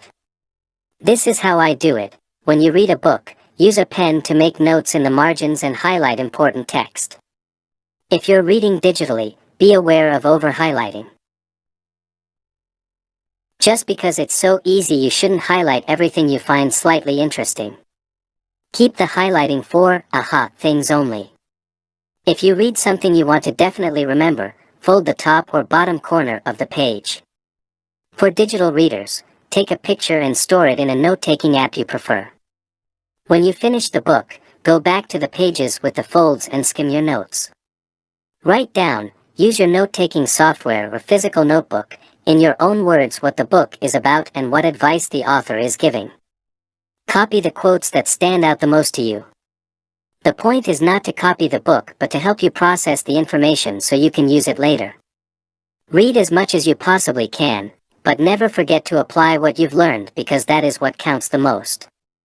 You put in many hours to read books, make sure you get something out of it.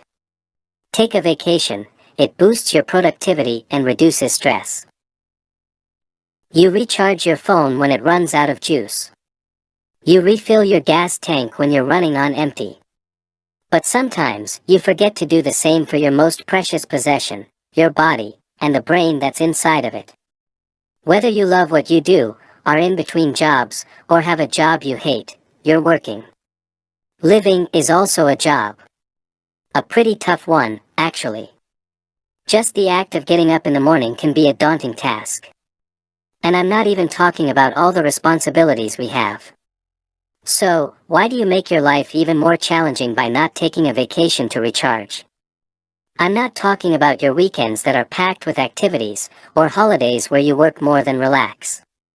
No, that type of free time doesn't serve a purpose.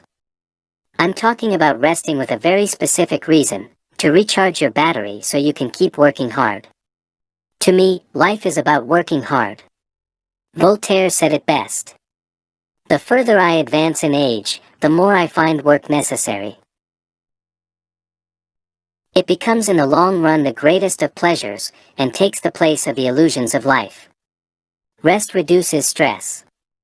Improves creativity and productivity. Scientific research shows that a vacation decreases perceived job stress and burnout. Now, that's a pretty solid benefit of taking a few days off. But there's more. As you may know, I'm always interested in productivity. In the case of resting or a vacation, my question is, will I get more things done when I get back? The answer is yes, but there's one major thing to keep in mind. But let's back up a bit. What does it mean to get more done? Getting things done has nothing to do with time. If you work more hours, you don't necessarily get more done. In fact, research shows that working more hours general means less productivity. Why? Well, we often waste time if we have more of it. It's simple. If I say to you, you have a year to write an article. What would you do? Procrastinate, right? But what if I tell you that you only have 2 hours? You immediately think, how can I write this article ASAP? So in a way, having more days off, and fewer days to work, forces you to be more effective with your time. Research shows that a vacation in itself won't make you more productive, but when you have more days off, you have a strong desire to get more things done in less time. And that's a win-win situation for everybody, you, your business, or your job. You take off a few days, recharge, spend time with your family or friends, and when you come back, you're more productive. Sounds great. But wait, there's a caveat. When your vacation is stressful, the positive benefits go away.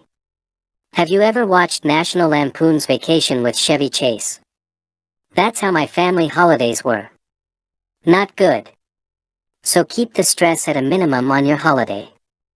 Otherwise, you've wasted a perfect opportunity to relax and boost your overall productivity.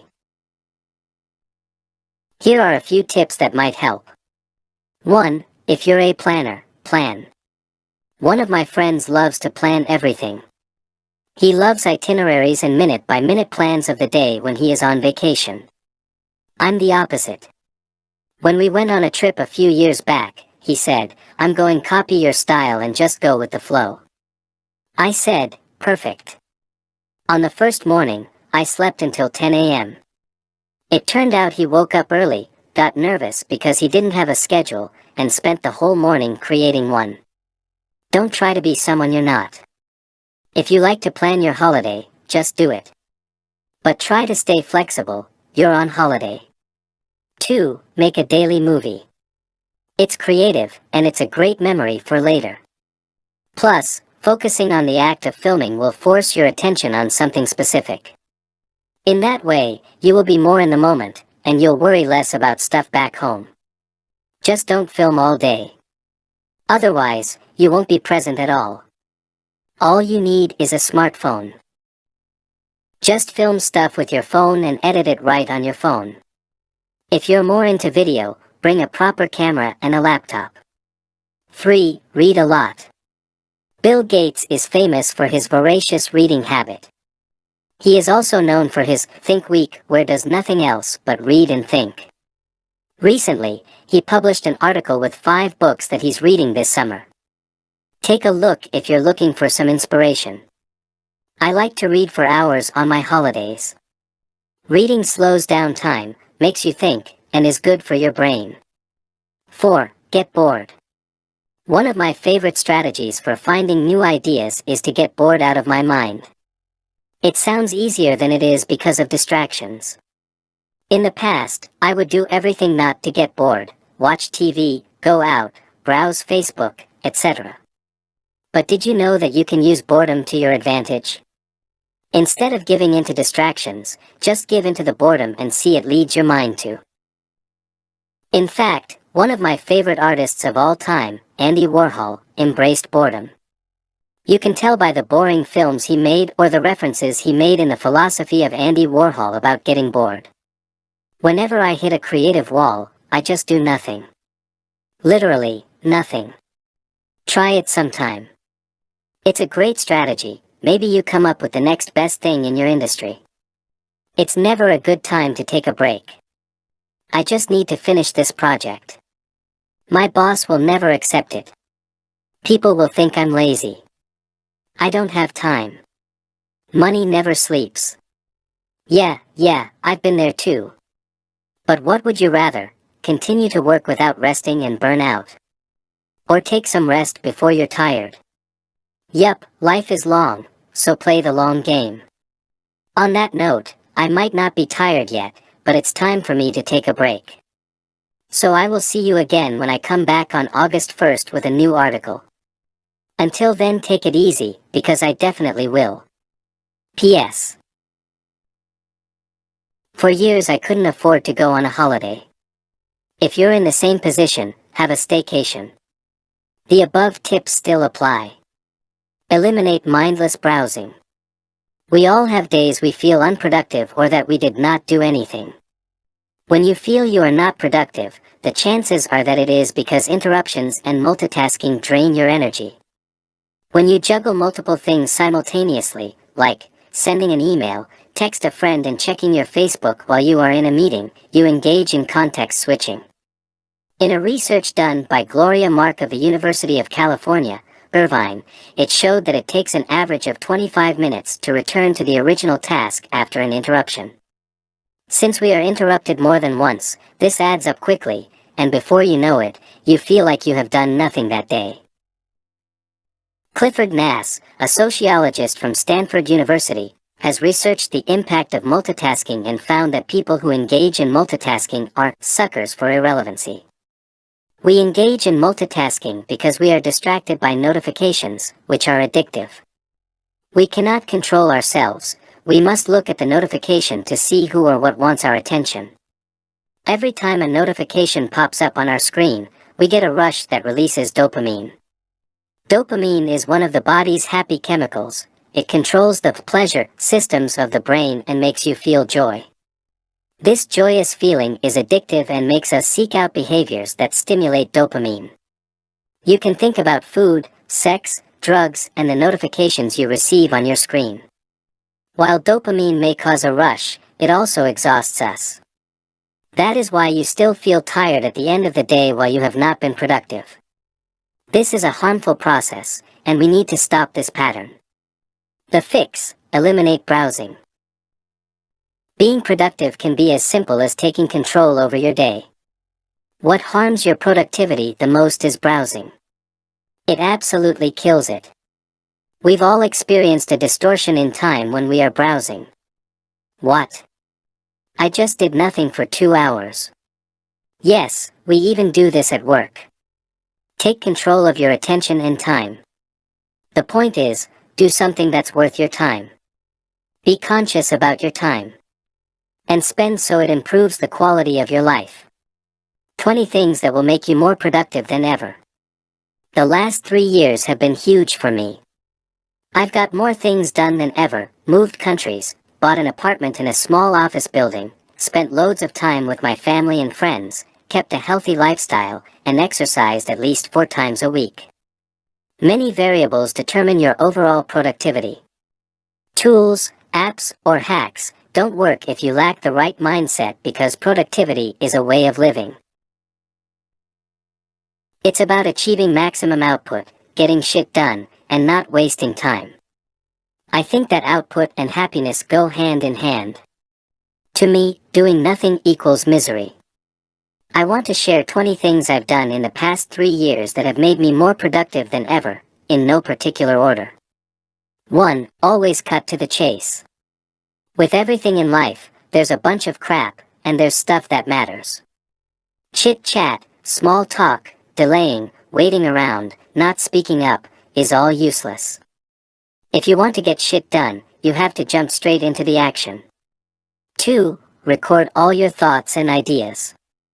Similar to computers, we have a random access memory, RAM. Your human RAM stores relevant short-term information. But your RAM capacity is limited. When it's full, older information that you have stored will be deleted to make room for new information.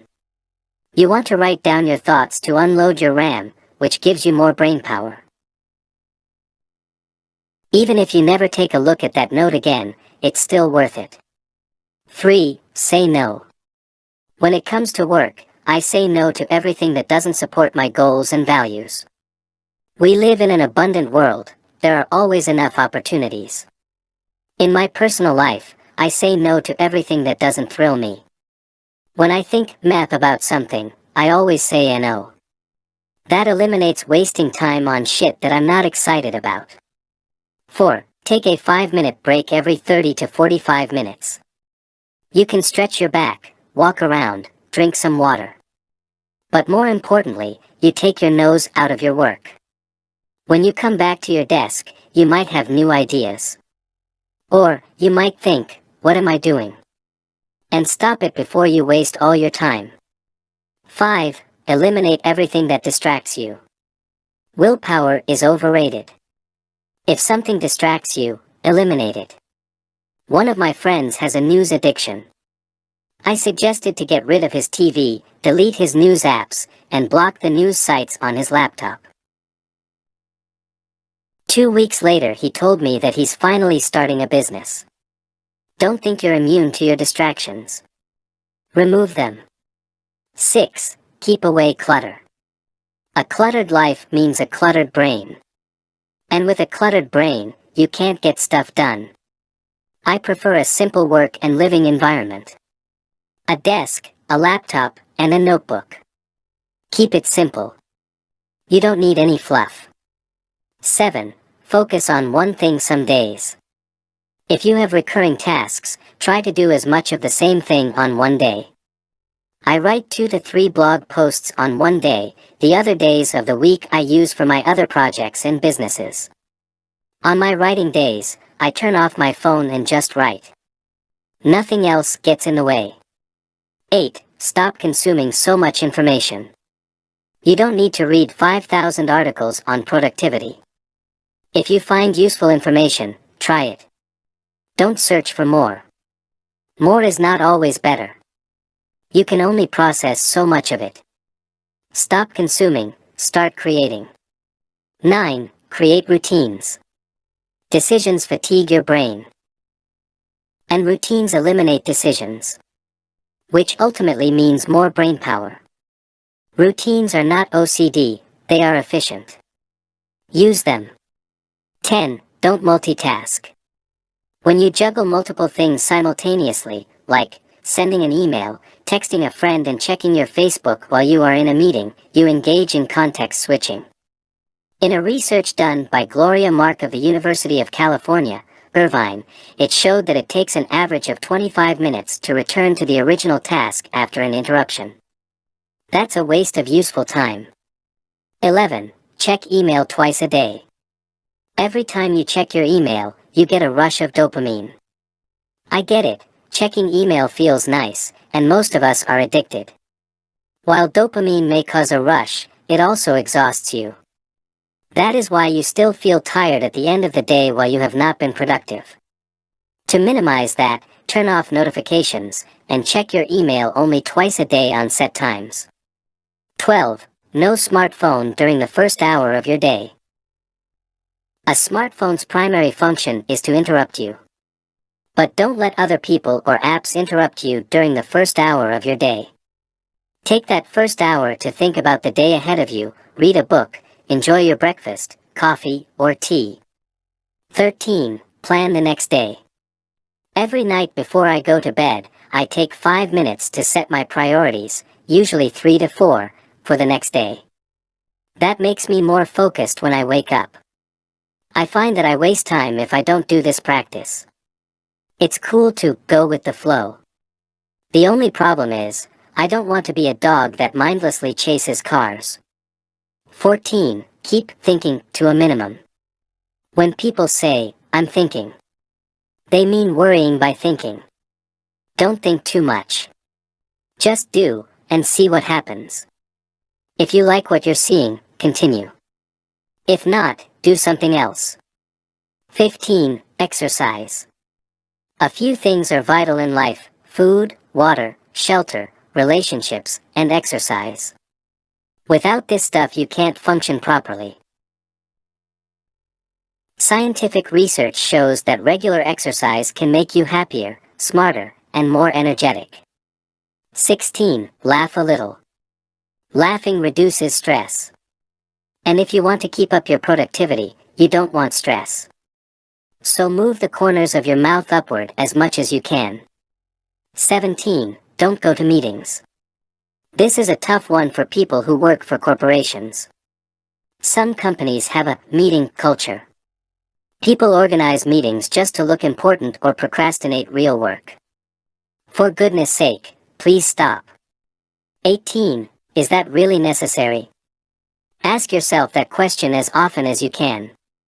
You will find that your answer is often, nope. So why do unnecessary things?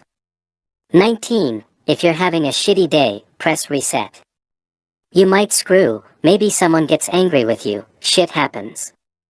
Don't get down about it. Take some time alone, meditate, listen to music, or go for a walk. Try to get back on track, don't let your day go to waste. 20. Do the work.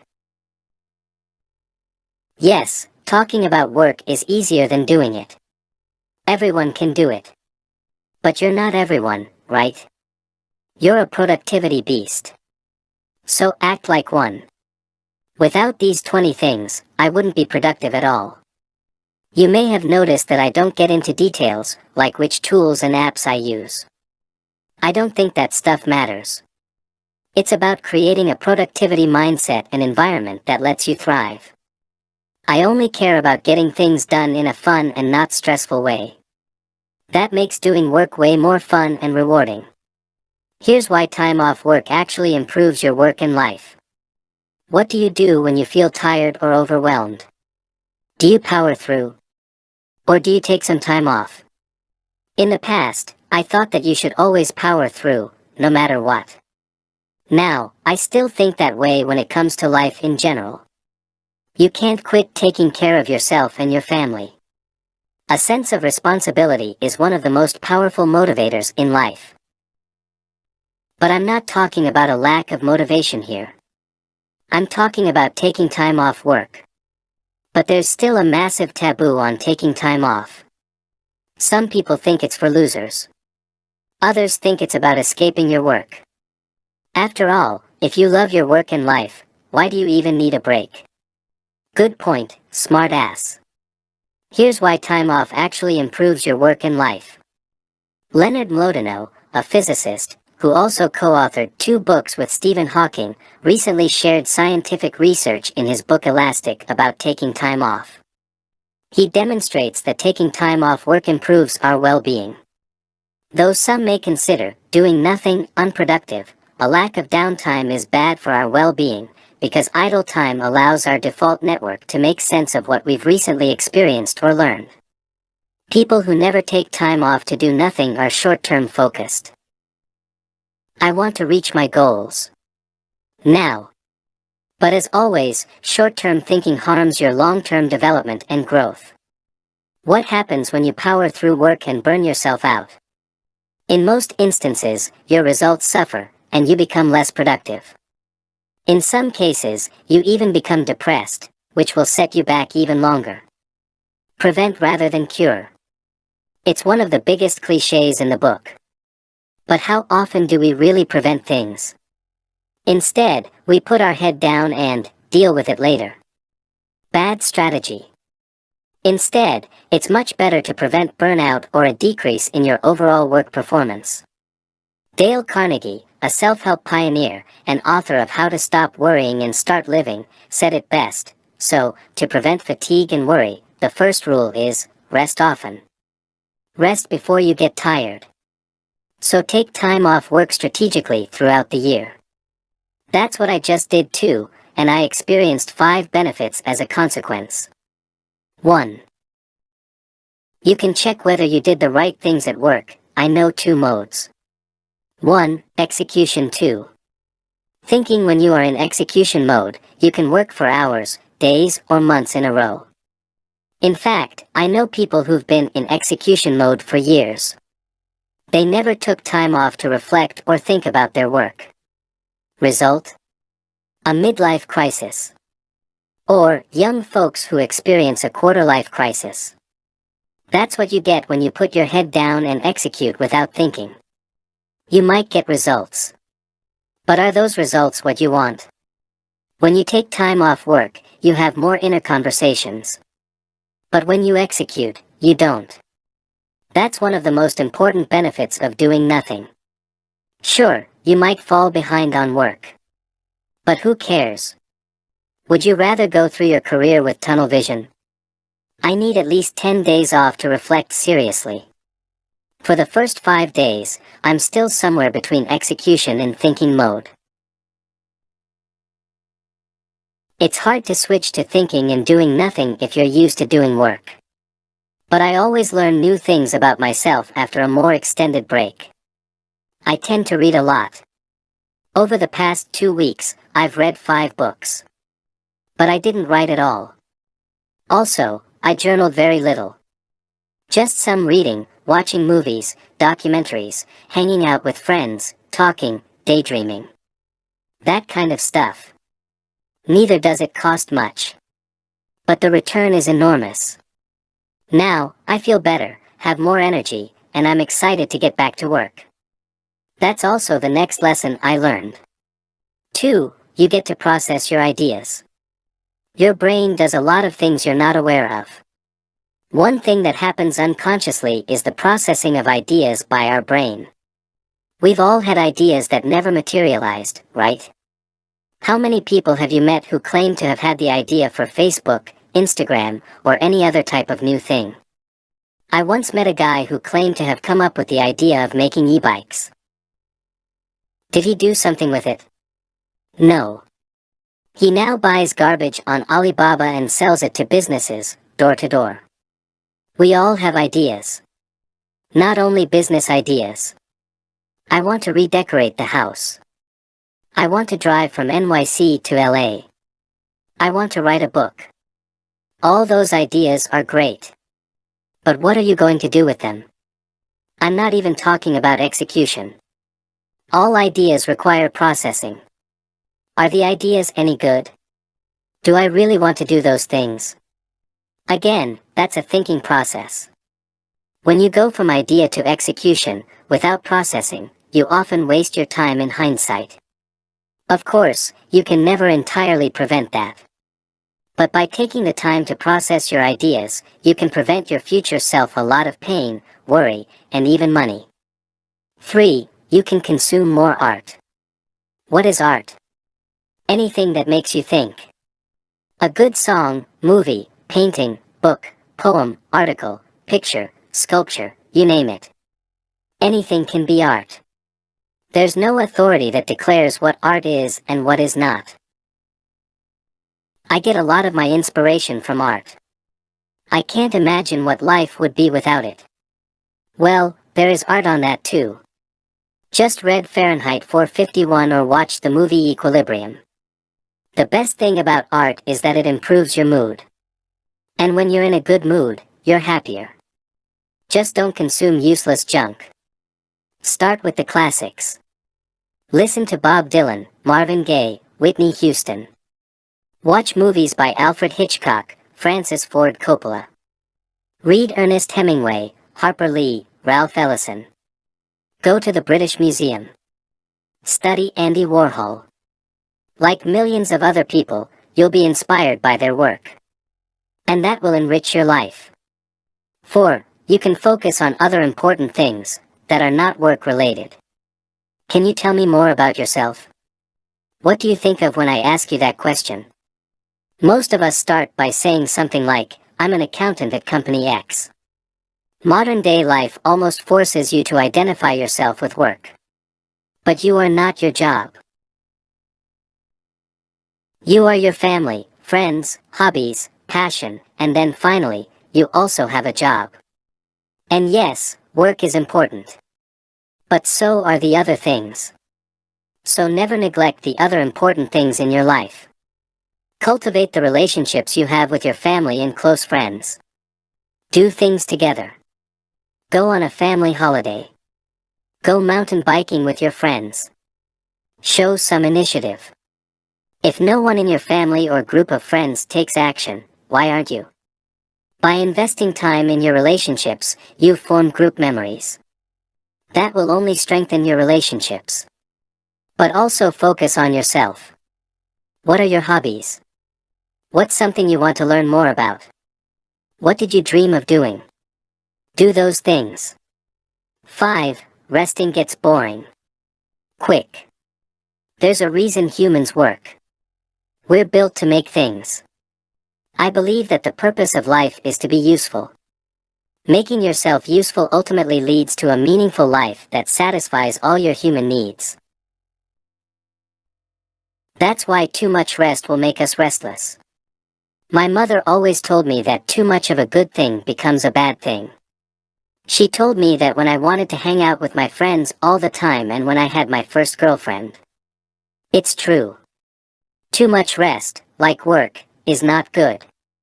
Our bodies and minds are made to use.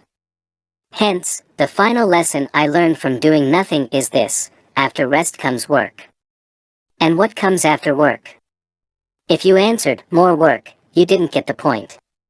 You probably need some rest. Time blocking, improve your focus and get more meaningful work done. Do you have a list of priorities or goals that you want to achieve this year? And do you struggle with allocating time to them? I'm no different. Life can be messy. Most of us juggle a lot of different things at the same time. Even though the simple solution is to stop juggling, it's not always realistic. Or even needed. What if you could do more things without losing your time? It's possible.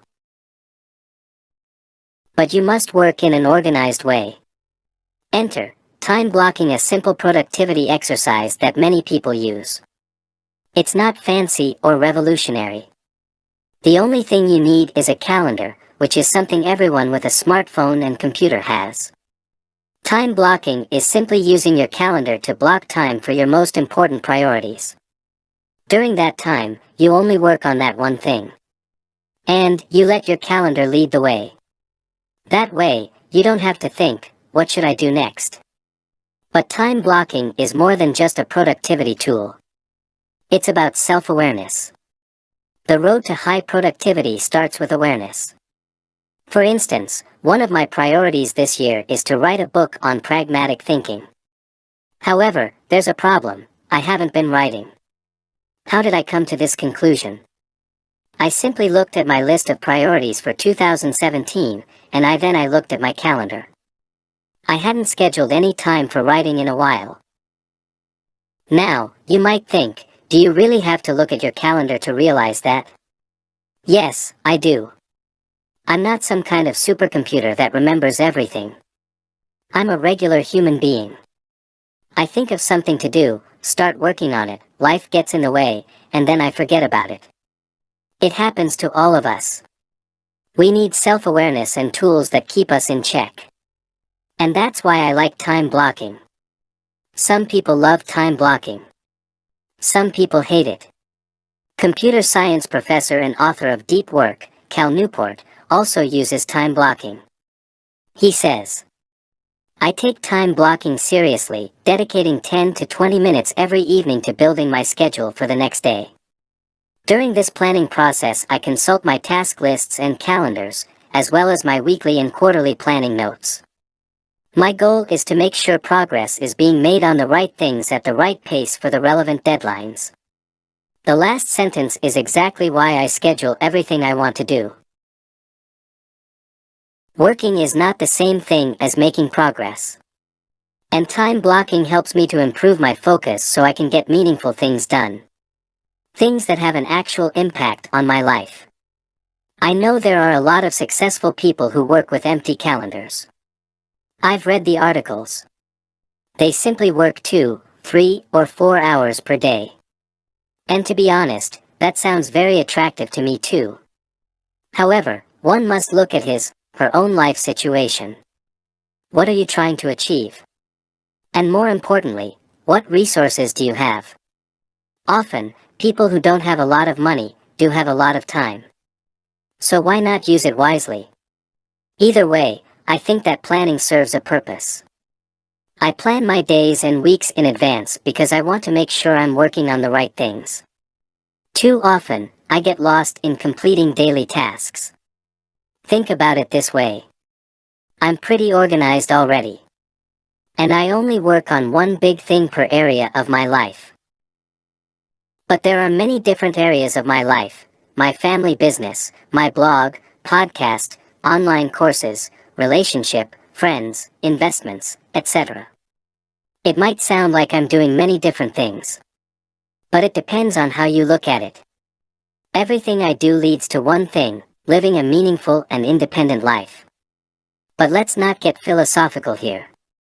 If you're lacking focus, not making progress, and want to work in a more organized way, give time blocking a try.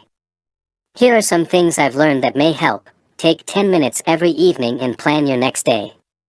Rearrange blocks if you must create time for other important things. Use recurring blocks for recurring tasks.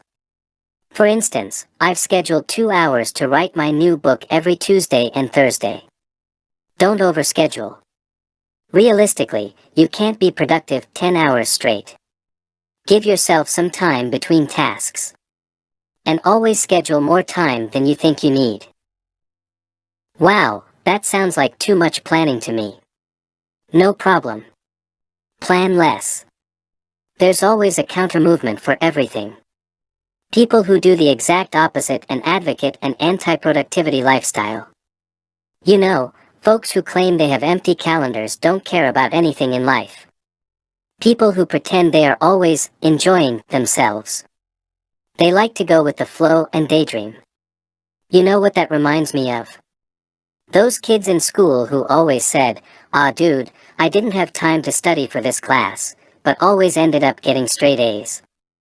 People just want to make you believe they don't work hard. It's a facade. And when they do well in life, it seems like it came easy. As far as I know, achieving meaningful things is hard. I don't think there's anything cool about pretending it's easy. Nor do I believe that it's cool to work yourself to death. I often think of this question: are you an amateur or a pro? It's Stephen Pressfield's famous analogy, from his book The War of Art, for getting work done. The amateur only works when inspiration strikes. The pro sits down every day and puts in steady work. The key is steady. Not irregular or extreme. I stopped working out daily. Here's what happened. For the past 3 years, I've been setting a yearly focus for my life. In 2014, I wanted to work abroad and travel as much as I could. In 2015, I wanted to read more than 100 books in a year.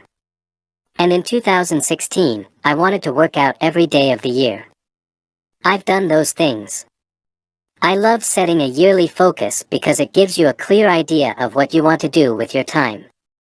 You'll be surprised what you can do in a year if you put your mind to it. This year, my focus is to write more books. Even though it's not going great, I'm still working on that. But at the same time, I also don't want to stop reading and working out. However, that's sometimes more complicated than it sounds. In January of this year, I got the flu. And when I came back to our family business, I underestimated how much work I had to catch up with.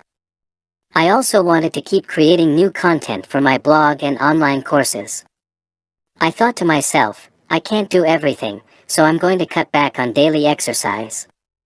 Big mistake. Here's what happened. Instead of daily exercise, I went to the gym 2 to 3 times a week. And I ran once a week. This was by the end of January. For the first few weeks, nothing was wrong, and I felt good. I was also productive.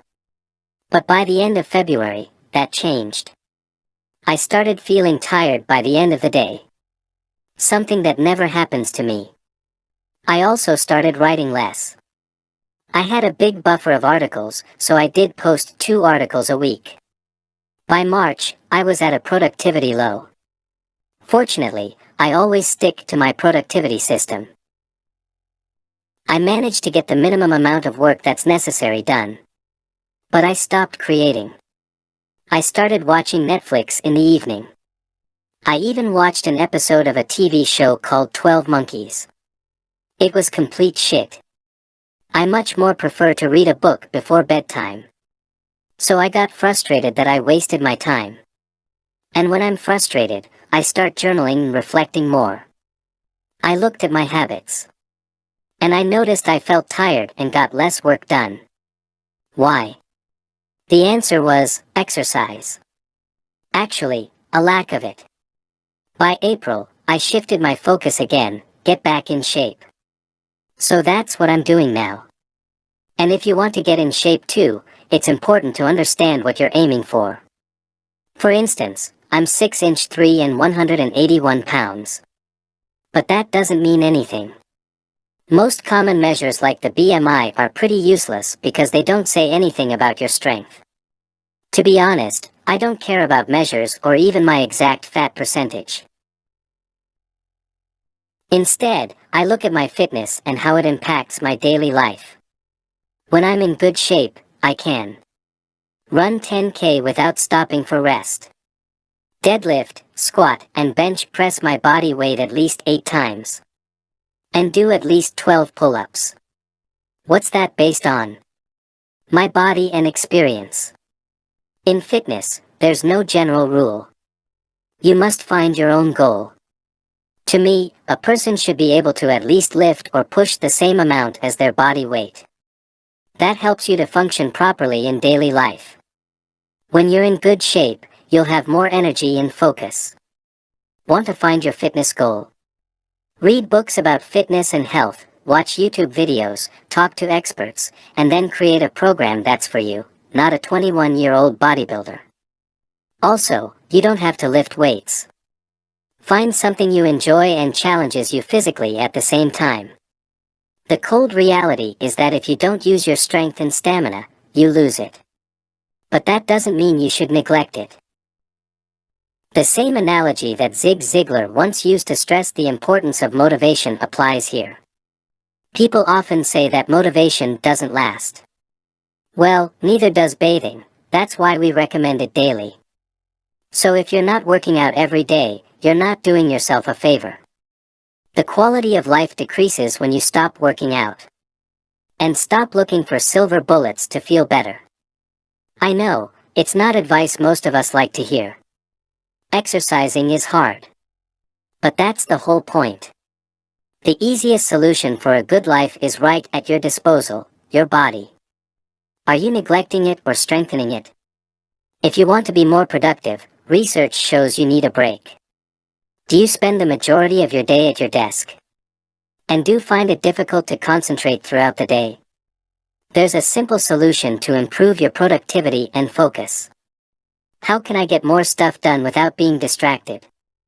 That's a question I often get.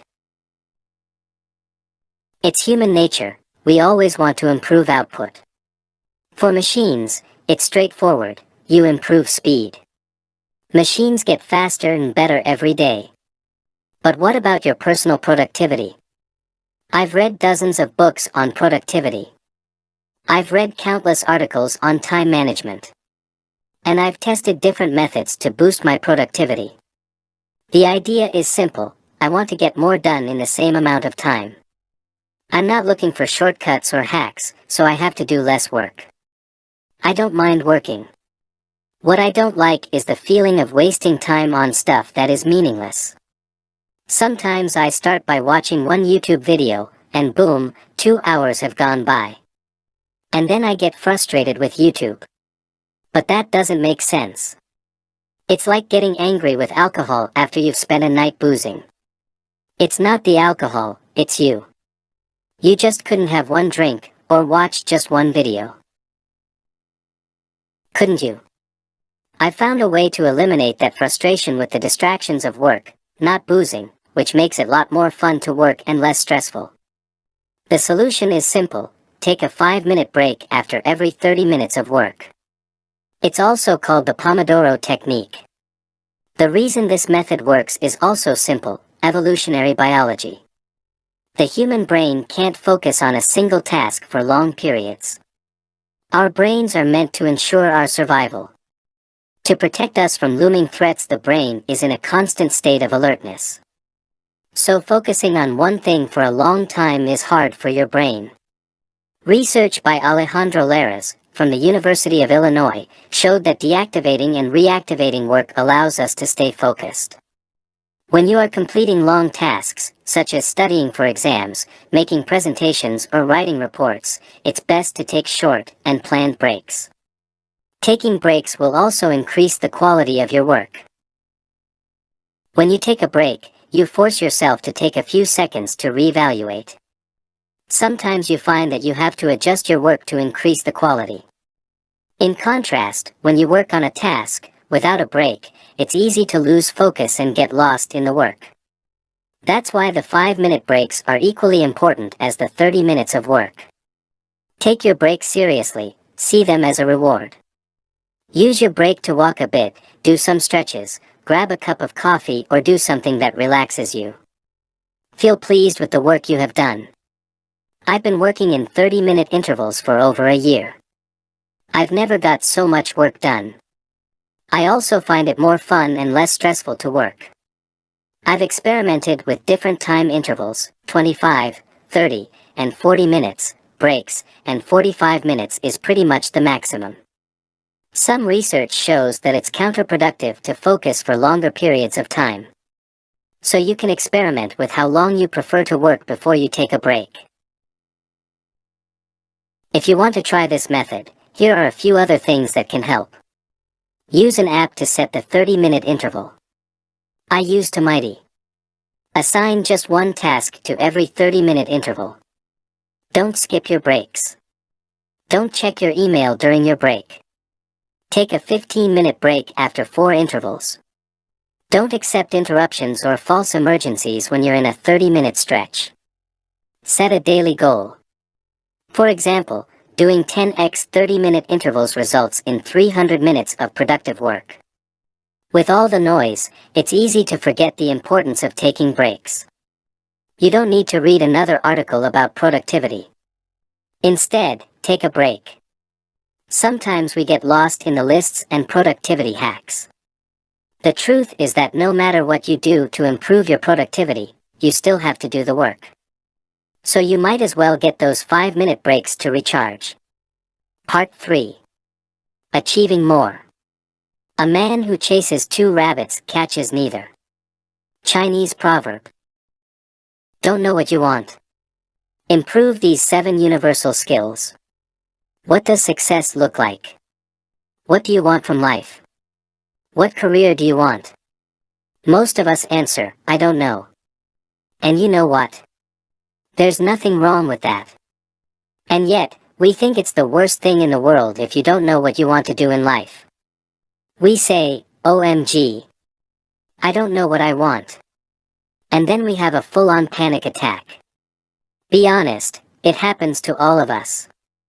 Especially when you see that your old college friend just got married. Or that your coworker, who started at the same time as you, just got promoted. It's at those moments of weakness when we shine a spotlight on our own uncertainty about life. One of the biggest thinking errors that I've made was that I thought I needed to know what I exactly wanted to do with my life. The truth is that no one knows what they truly want. Accept the uncertainty. You could get killed by a cow tomorrow, really happened. You could lose half of your money on the stock market. Your property could go up in flames. I don't have to tell you all those things. But we must realize that we don't have the answers to most things in life. Will you stay healthy? Will the stock market crash? Will your business continue to prosper? No one knows. That's the beauty of life. Eleanor Roosevelt said it best, if life were predictable it would cease to be life, and be without flavor. Some people ask me, why do you read so many books? There's no way you can apply everything you learn. They are right. I cannot. Why do I still read about all kinds of different topics? There might come a time in my life where I will need one particular piece of knowledge. And that one time I need it might just change the whole outcome of my life. I'll give you an example. In 2015, after my friends and mentors told me I should share my ideas about productivity, life, and business with others, I seriously started thinking about doing it.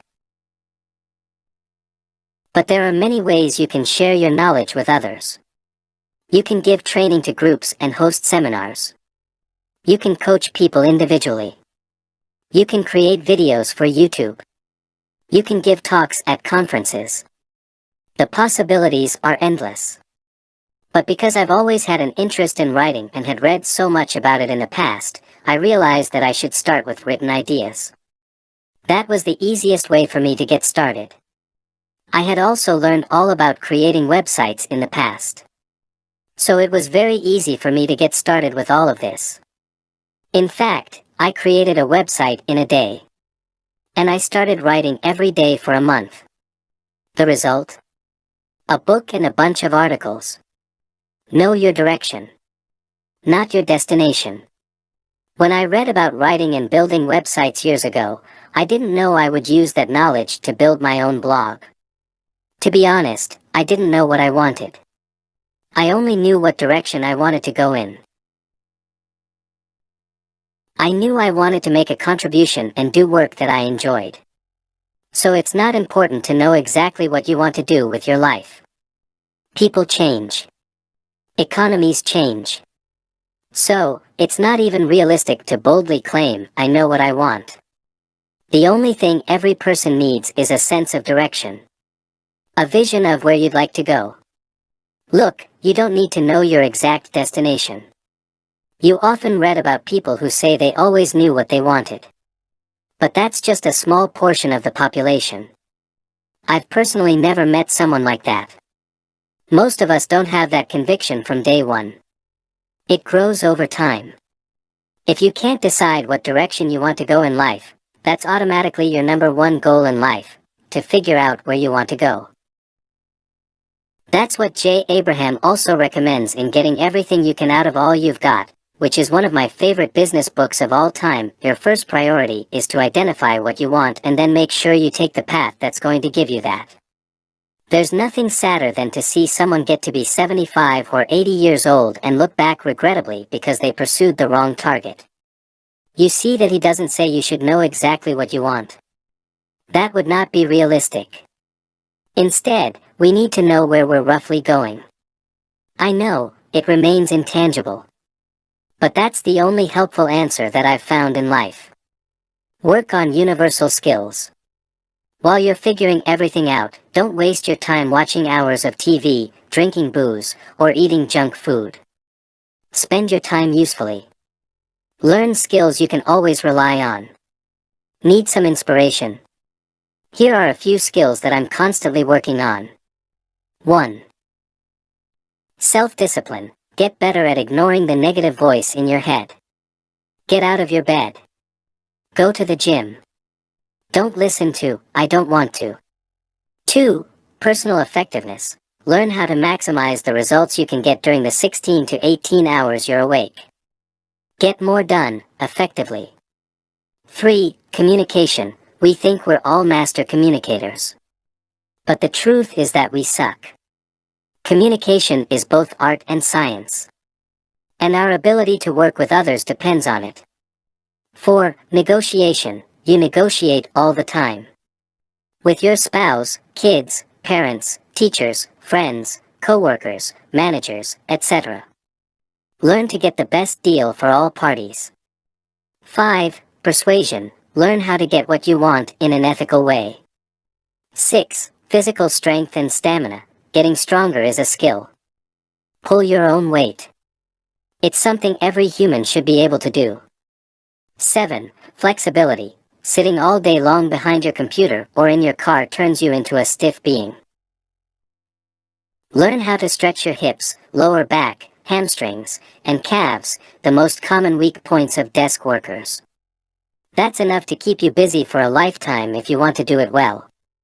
Pick a skill that excites you. Get better at it. Then, pick another. And keep on repeating that process. Soon enough, you'll know what you want. And if you don't, it's not the end of the world. There's still plenty to learn. Leave the office on time and don't take your work home. These 2 lessons are true for every person who wants a long, happy, and satisfying career. But it's very hard to put that advice into practice. It took me the first 6 years of my career to figure that out. And I still have to remind myself that life is bigger than work. Almost everywhere that I've worked in the past, there was a perception is reality culture. That means looks are more important than reality. In other words, the person who's in the office the longest appears to be the hardest worker. Now, that may be true. But that's not what matters. We all know that the only thing that counts is results. However, we collectively insist on looking at vanity factors like participation in meetings, hours spent at the office, and how fast people respond to emails. It's pathetic. At our family business, we encourage everyone to leave when they are done for the day. We've learned that focusing on priorities is a much better metric than only looking at the hours someone works. And still, people find it uncomfortable to say, "I've finished my top priorities, I'm going home." I get it. When you work in a group, you don't want to make others feel bad or that things are unfair. But think about why you're working in the first place. You're there to contribute. To your own company, or the company you work for. Working too long is unproductive. Now, I'm sure people love to be in your presence for 10 hours a day, but that doesn't mean you have to stick around so long that you become unproductive. Because that's one of the main reasons we've stopped working standard 9 or 10-hour days. It's useless. There's a large body of research that proves working long hours is counterproductive. Working too much and the stress that goes along with it can lead to depression, sleep problems, impaired memory, and even heart disease. You get the idea. That's why my first rule of work is this: leave on time. The other day I was talking to my mentor about how great it is to love your job. He said, "I've never had a job in my life that I didn't love. It's one of the most gratifying things in life. But like my mother always says, too much of a good thing becomes bad." I believe that's the same with work. Now, I'm not talking about intensity. Don't get me wrong, I work my ass off. Always have done. But just don't go on for too long. The art of working hard is knowing when to quit. But like my mentor told me, that's very hard. My biggest problem was that I worked too much. I left the house at 7 a.m. and came back at 11 p.m. That's too much. You must protect yourself against too much work. And it's straightforward. Just leave the office on time. Whether you love your job or not, it doesn't matter. When it's time to go home, go. No one needs you to be at the office 24/7. Only your ego does. Honestly, the office will be here tomorrow. Your coworkers will still be alive. Your company will not go bust. Work is about achieving results. If you can't do that in 6 to 8 hours a day, you're not effective. So instead of working overtime, read a book on personal effectiveness or get productivity training. Leave your work at work. But don't just go home and bring your work with you. That defeats the whole purpose. No one thinks it's cool when you're closing deals on the phone at dinner. You're also not doing yourself a service by continually thinking about work when you're at home. Relax a bit. Play some Call of Duty. Cook dinner for your spouse. Take the kids for a walk. Whatever. Look, living a happy life is very simple. It's all within our control. We can decide what makes us happy. I have printed this Marcus Aurelius quote on my journal to remind me of that. Very little is needed to make a happy life. It is all within yourself, in your way of thinking. We all know that money, success, fame, or recognition, by themselves, don't make us happy. And yet, we work too much to obtain those things that don't even make us happy in the first place. So why do we keep working too much that it hurts us? It could be our ego. Maybe we just can't help ourselves. It's different for every person. Personally, I don't care about the reason. All I know is that too much work has a negative impact on the quality of your life and work. What matters is that we protect ourselves from our own stupidity. We're just like kids. We need rules to live happily and safely. That's why the first rule of work is that we leave the office on time. The second rule is that we don't take our work home. And the third rule? Let's not worry about that for now. We'll get to that another time. It's time for me to go home. Consistency is key. Improve by 0.1% every day. Do you ever worry about things you don't control? If you do, join the club. It happens to all of us. But worrying is a waste of time and energy. Imagine the following situation. You make a mistake at work that upsets a client. Maybe you send someone a wrong email. Maybe you forget to solve a problem. It doesn't matter what it is.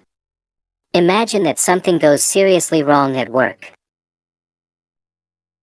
What do you do when you find out? Do you stress out?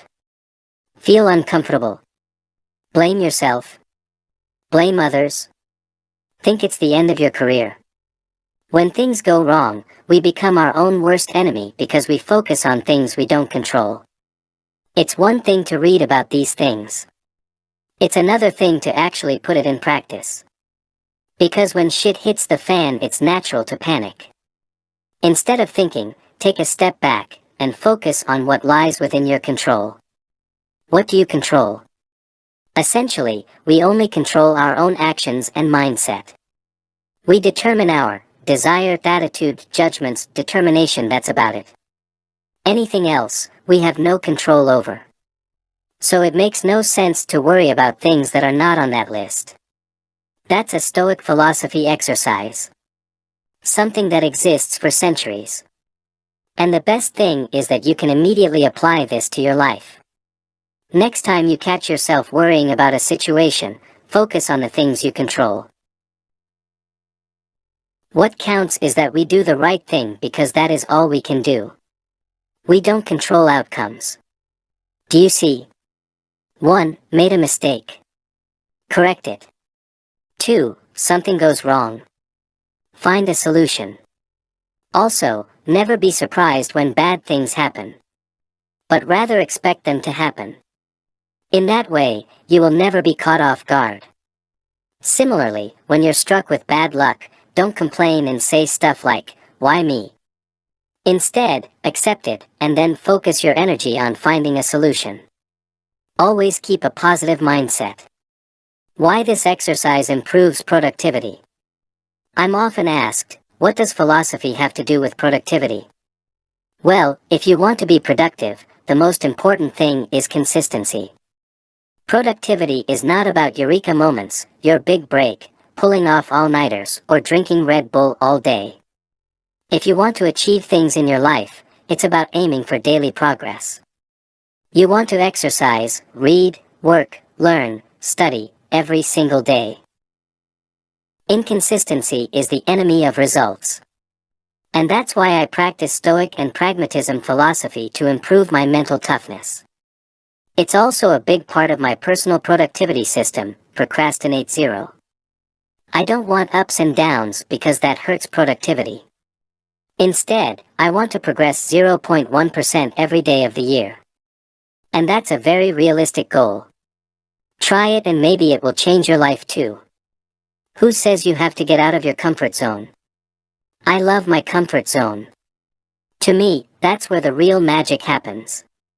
In my comfort zone, I have my family, friends, work, music, books, movies, bike, gym, park, you name it. Everything I love.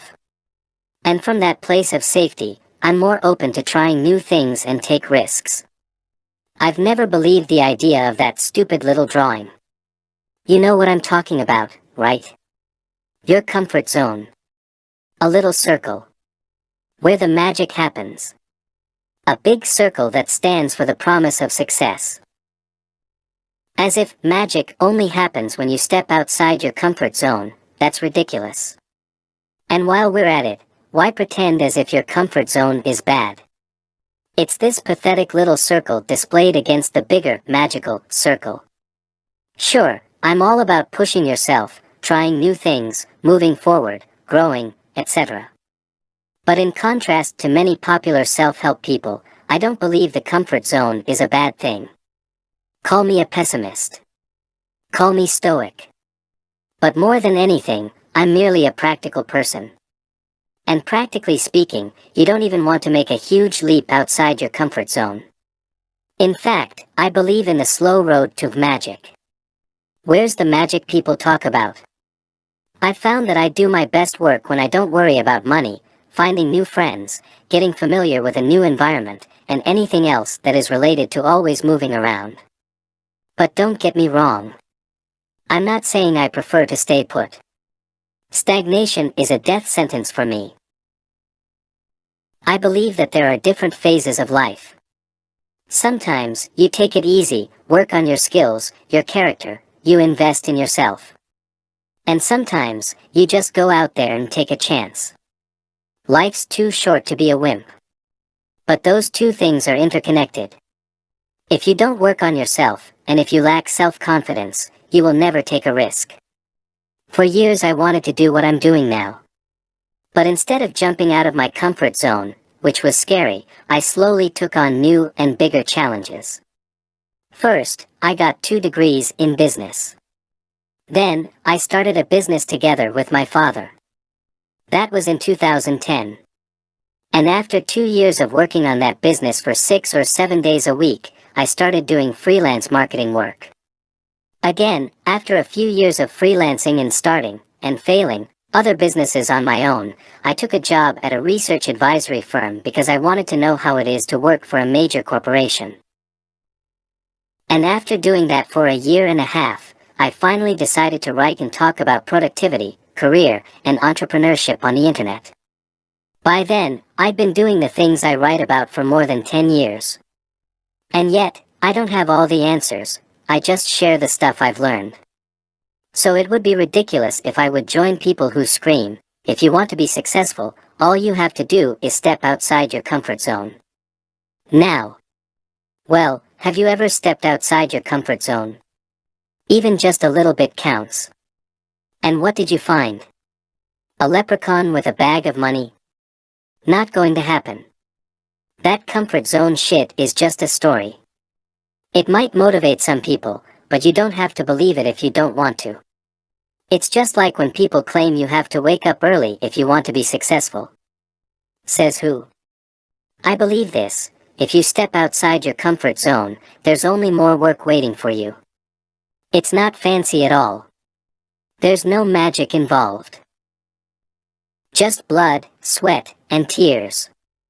Work your way up from a place of comfort. I think that most people who read these type of articles want to achieve something.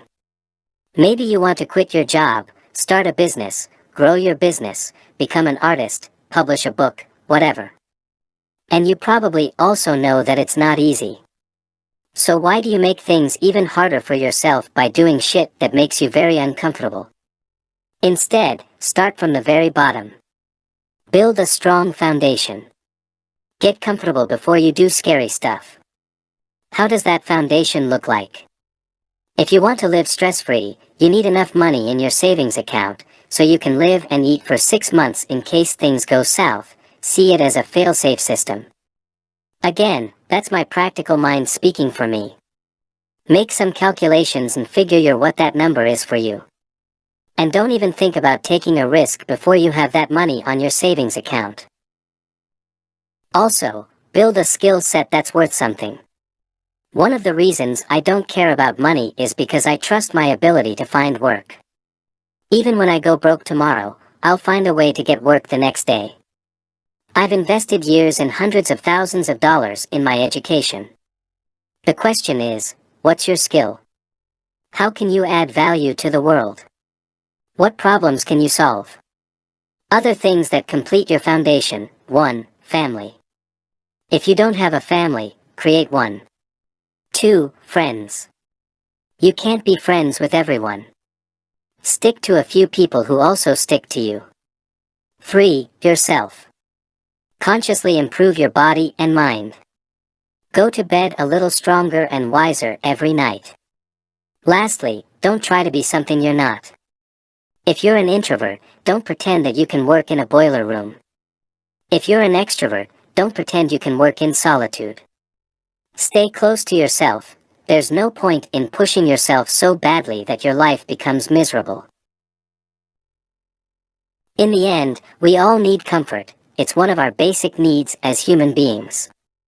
But we also need growth. So whatever you do, don't stay in your comfort zone for too long. Try to keep moving forward every day, even if it's just a tiny step.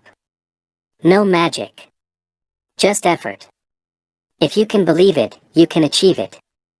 I know what you're thinking. This guy probably read a motivational quote on social media, and now he's telling us that nothing is impossible. Yeah, right. I think the world has no shortage of motivational articles, books, videos, or Facebook posts. You don't need a bigger dose of #Monday motivation. You know why? That type of motivation is not practical. It doesn't do anything. It's not useful. It's the same as drinking Red Bull. It fades quickly. Belief, on the other hand, is a tool that's extremely useful. And it's underutilized by many. The problem is that most of us lack belief. And when I talk about belief, I talk about it from a practical point of view. I'm not talking about hope or faith. I don't believe that you can hope for the best, sit back and wait until good things happen to you. Hope is not a strategy for life. I prefer to look at facts and make conclusions like a pragmatist. Like it or not, but everything that's floating in that head of yours is there because you believe it. Life sucks. I'm not good at my job. I can never find my dream job. No one loves me. I will never become successful. See? It's all there because you believe those things. William James, one of the primary figures associated with pragmatism, put it best: belief will help create the fact. Belief is a practical instrument that you can use to shape reality. Have you ever considered that you decide what you believe? Not your friends, colleagues, family, or even the media. You observe things, and then decide what you believe. That's why belief creates facts. No, life is not an R. Kelly song. You can't fly, no matter how hard you believe it.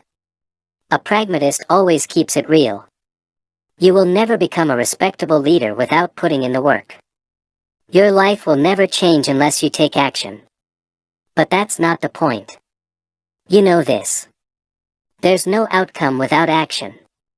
It comes down to one thing: do you believe that you can, or can't live the life you want?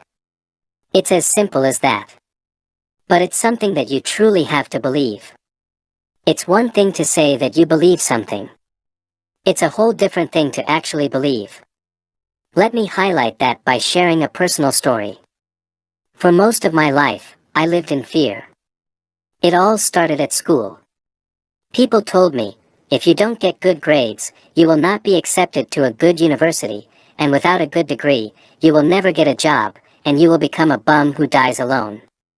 After hearing that, my 17-year-old brain went into a full-fledged panic mode. I started believing that stupid story. Who wants to become a bum and die alone? That's a metaphor for not believing in yourself. Because somehow, that's always the alternative. If you do something that's uncommon, or maybe a little risky, the common argument is that you become homeless. I meet a lot of people who say they've made important life decisions based on fear. Do you hate your job, but are you afraid to look for something else because you might lose your house? Do you want to leave your spouse, but are you afraid you'll die alone? Do you study yourself to death because you're afraid of what your parents will say when you quit? Do you never expose your work to the world because you're afraid people will throw rocks at you because you suck? Will that really happen? Or is that just your mind acting up? Probably the latter. I always wanted to become a writer. Back in school, I wrote poems for my girlfriend. It was kind of pathetic, but hey, she enjoyed my weird poems. But all jokes aside, I loved to read and enjoyed putting my thoughts on paper. But no, every adult in my life was trying to scare me to death. You can't make a living as a writer. They were probably right. It's not easy to make a living by writing. So what? Everything that's worth it is hard. I didn't realize that back then. So I gave up my goal. I decided to pick the safe road and pursue a degree in business. I don't regret that decision because I've learned many useful things. But the whole experience turned me into a fearful creature. Because after that whole scarefest in school, I eventually stopped believing in myself. I stopped writing and reading. And that's a pure waste of time that I could have used for practicing my skills. You can achieve anything, as long as you believe in it. What's something you once believed in but stopped believing because of fear? I think we've all been there. If you're not careful, you'll always stay there. For me, it wasn't until 2 or 3 years ago that I figured out belief is an instrument that can help you to achieve your goals. Somehow I started reading about pragmatism, which is a way of thinking. And it completely changed my own way of thinking. I realized that not believing in yourself is useless. So I decided to believe that I could live the life I wanted. Granted, I'm not fully paying the bills by writing yet. I run a business and do consulting. But I do make some money with my blog. And that's pretty good to know for the 17-year-old version of me. Believing in yourself is very simple. You can do it too. Just understand that belief is an instrument. That idea is not new or anything. It's been around for hundreds of years. People just have different names for it. I don't care how you call it. But guess what happened since I've been using belief as an instrument? Most things I believed are facts now. And the other stuff I believe will one day become a fact. How am I so certain? Because my mind can conceive it. And if your mind can conceive it, you can achieve it. That's not a motivational quote. That's a fact. Do you believe it? Don't compete. Create. If you think that you have to compete for better jobs or more market share, you're as wrong as I was. The idea of competition is engraved in our minds. We believe that we have to compete for the same jobs with others. If someone has a job, that means you can't have the same job. And if a company has a certain market share, that means you have to compete with that company to win a piece of their share. At least, that's what conventional advice says. It's also what I learned in business school. My entire education was based on competing with other businesses. And almost every business book that I've read also assumes that business is competition. They couldn't be more wrong. When you assume that you have to compete with other businesses or people for money, jobs, or attention, you're engaged in limited thinking. Instead, we must adopt an abundance mindset. Wallace D. Wattles, one of the first famed personal development authors, said it best: you get rid of the thought of competition. You are to create, not to compete for what is already created. You do not have to take anything away from anyone. The biggest mistake that conventional business thinkers make is that they believe supply is limited. But that's not always the case. But even if it was the case, it's harmful to adopt that mindset. I think that most people, entrepreneurs, and those who are employed, are afraid that someone else beats them to it. Right? We fear that we lose our clients, business, contracts, attention, and that we lose everything we worked so hard for as a result. But that's exactly the problem. Fear begets fear.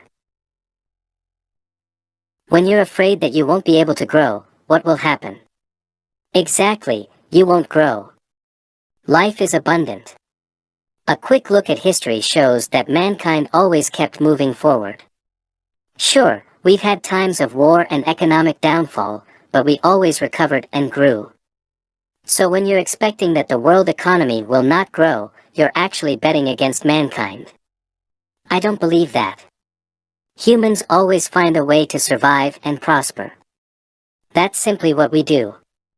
You must believe that we live in an abundant world. There is enough opportunity and riches for everyone. So, never allow yourself to think that you won't make it. What is that good for? If you can't find the right career, create one. You know, life is not easy. And it's also not easy to find a career that truly satisfies you, both mentally and financially. I know that millions of people face that challenge. But I also know that many of these people limit themselves by thinking that they can't create a career. Similar to how I think entrepreneurs and companies should create market share, I also believe that individual people should create a career. I recently met a chief happiness officer at a non-tech company, which is pretty unusual. I did some research, and it appears that Ronald McDonald was the first who had the CHO title in 2003. After that, tech companies started adopting the title. It's very simple. A CHO is responsible for the wellness and happiness of employees. I also read that Tony Hsieh, CEO of Zappos, is a big advocate of employee happiness. But here's the thing, traditional companies think it's bullshit. Initially, the company I mentioned before shared that thought. And naturally, they didn't have a CHO position. She told me she had to create the position.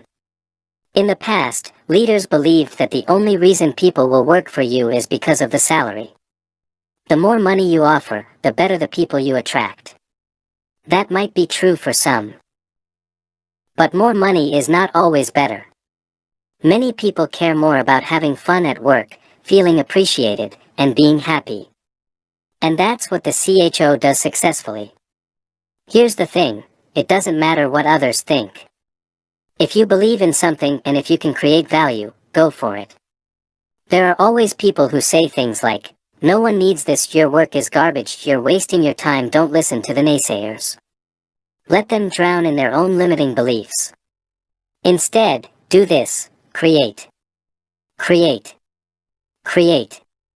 There's enough opportunity for everyone in the world. The problem is that most people don't use the opportunities.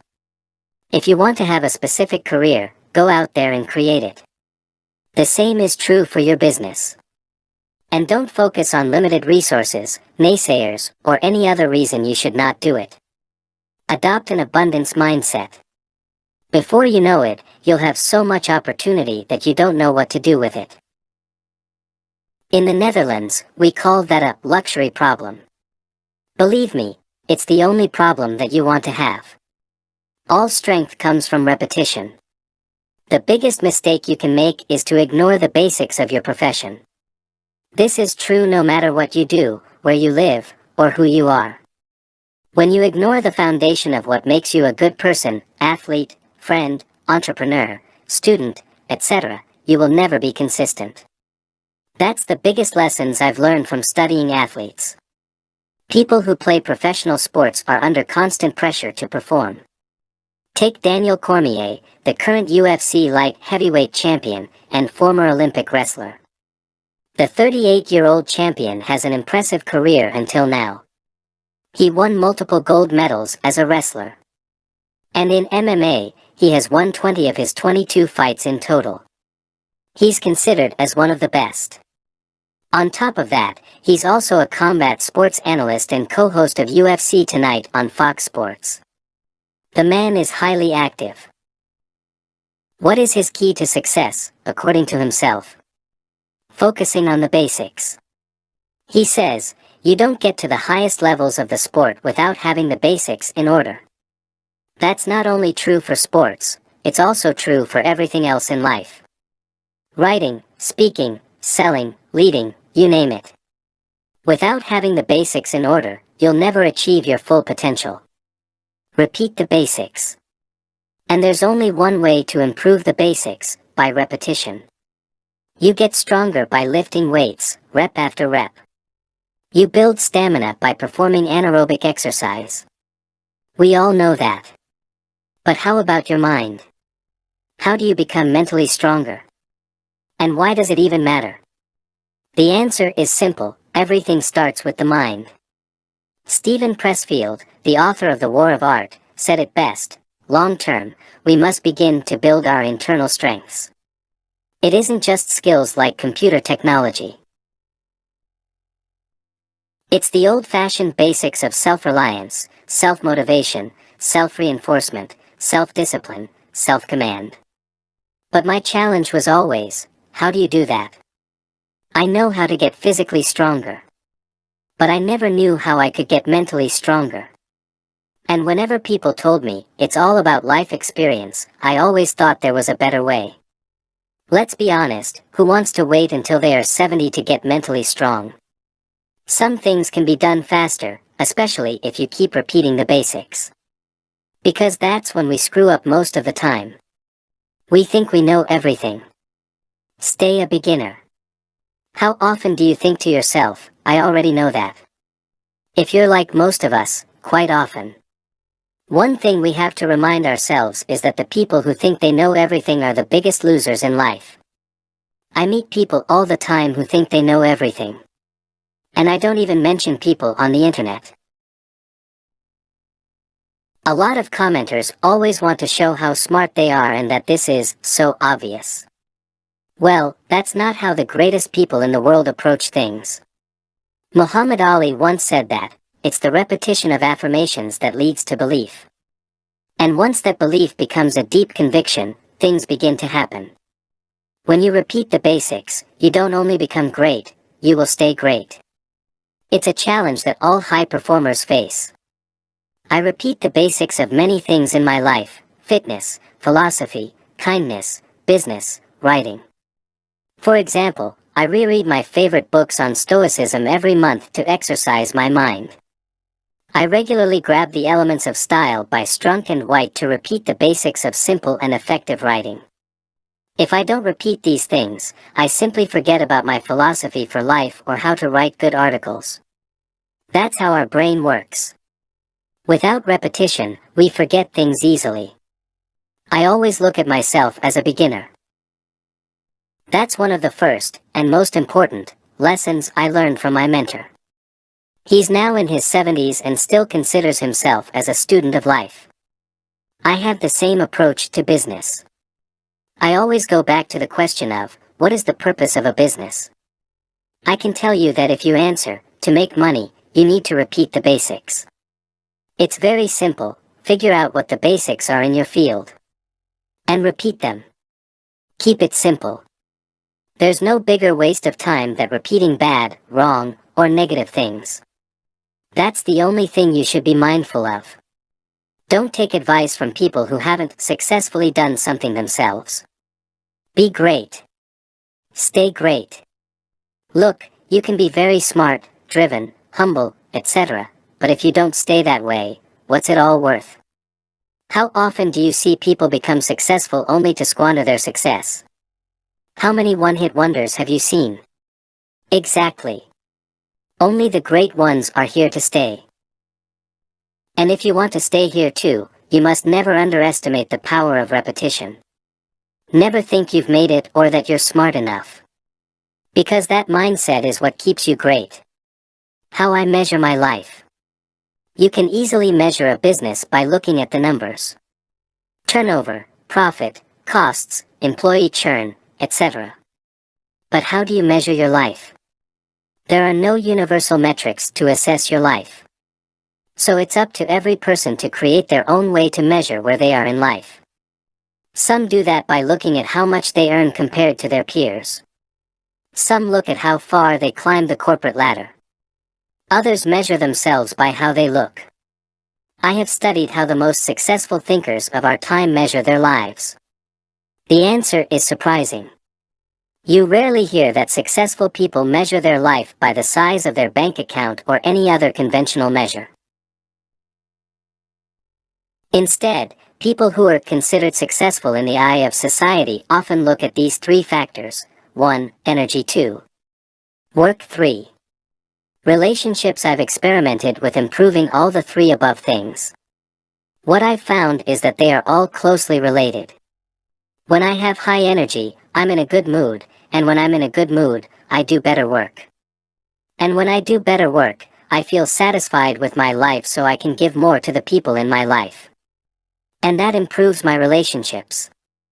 And what's the secret to a good life? Good relationships.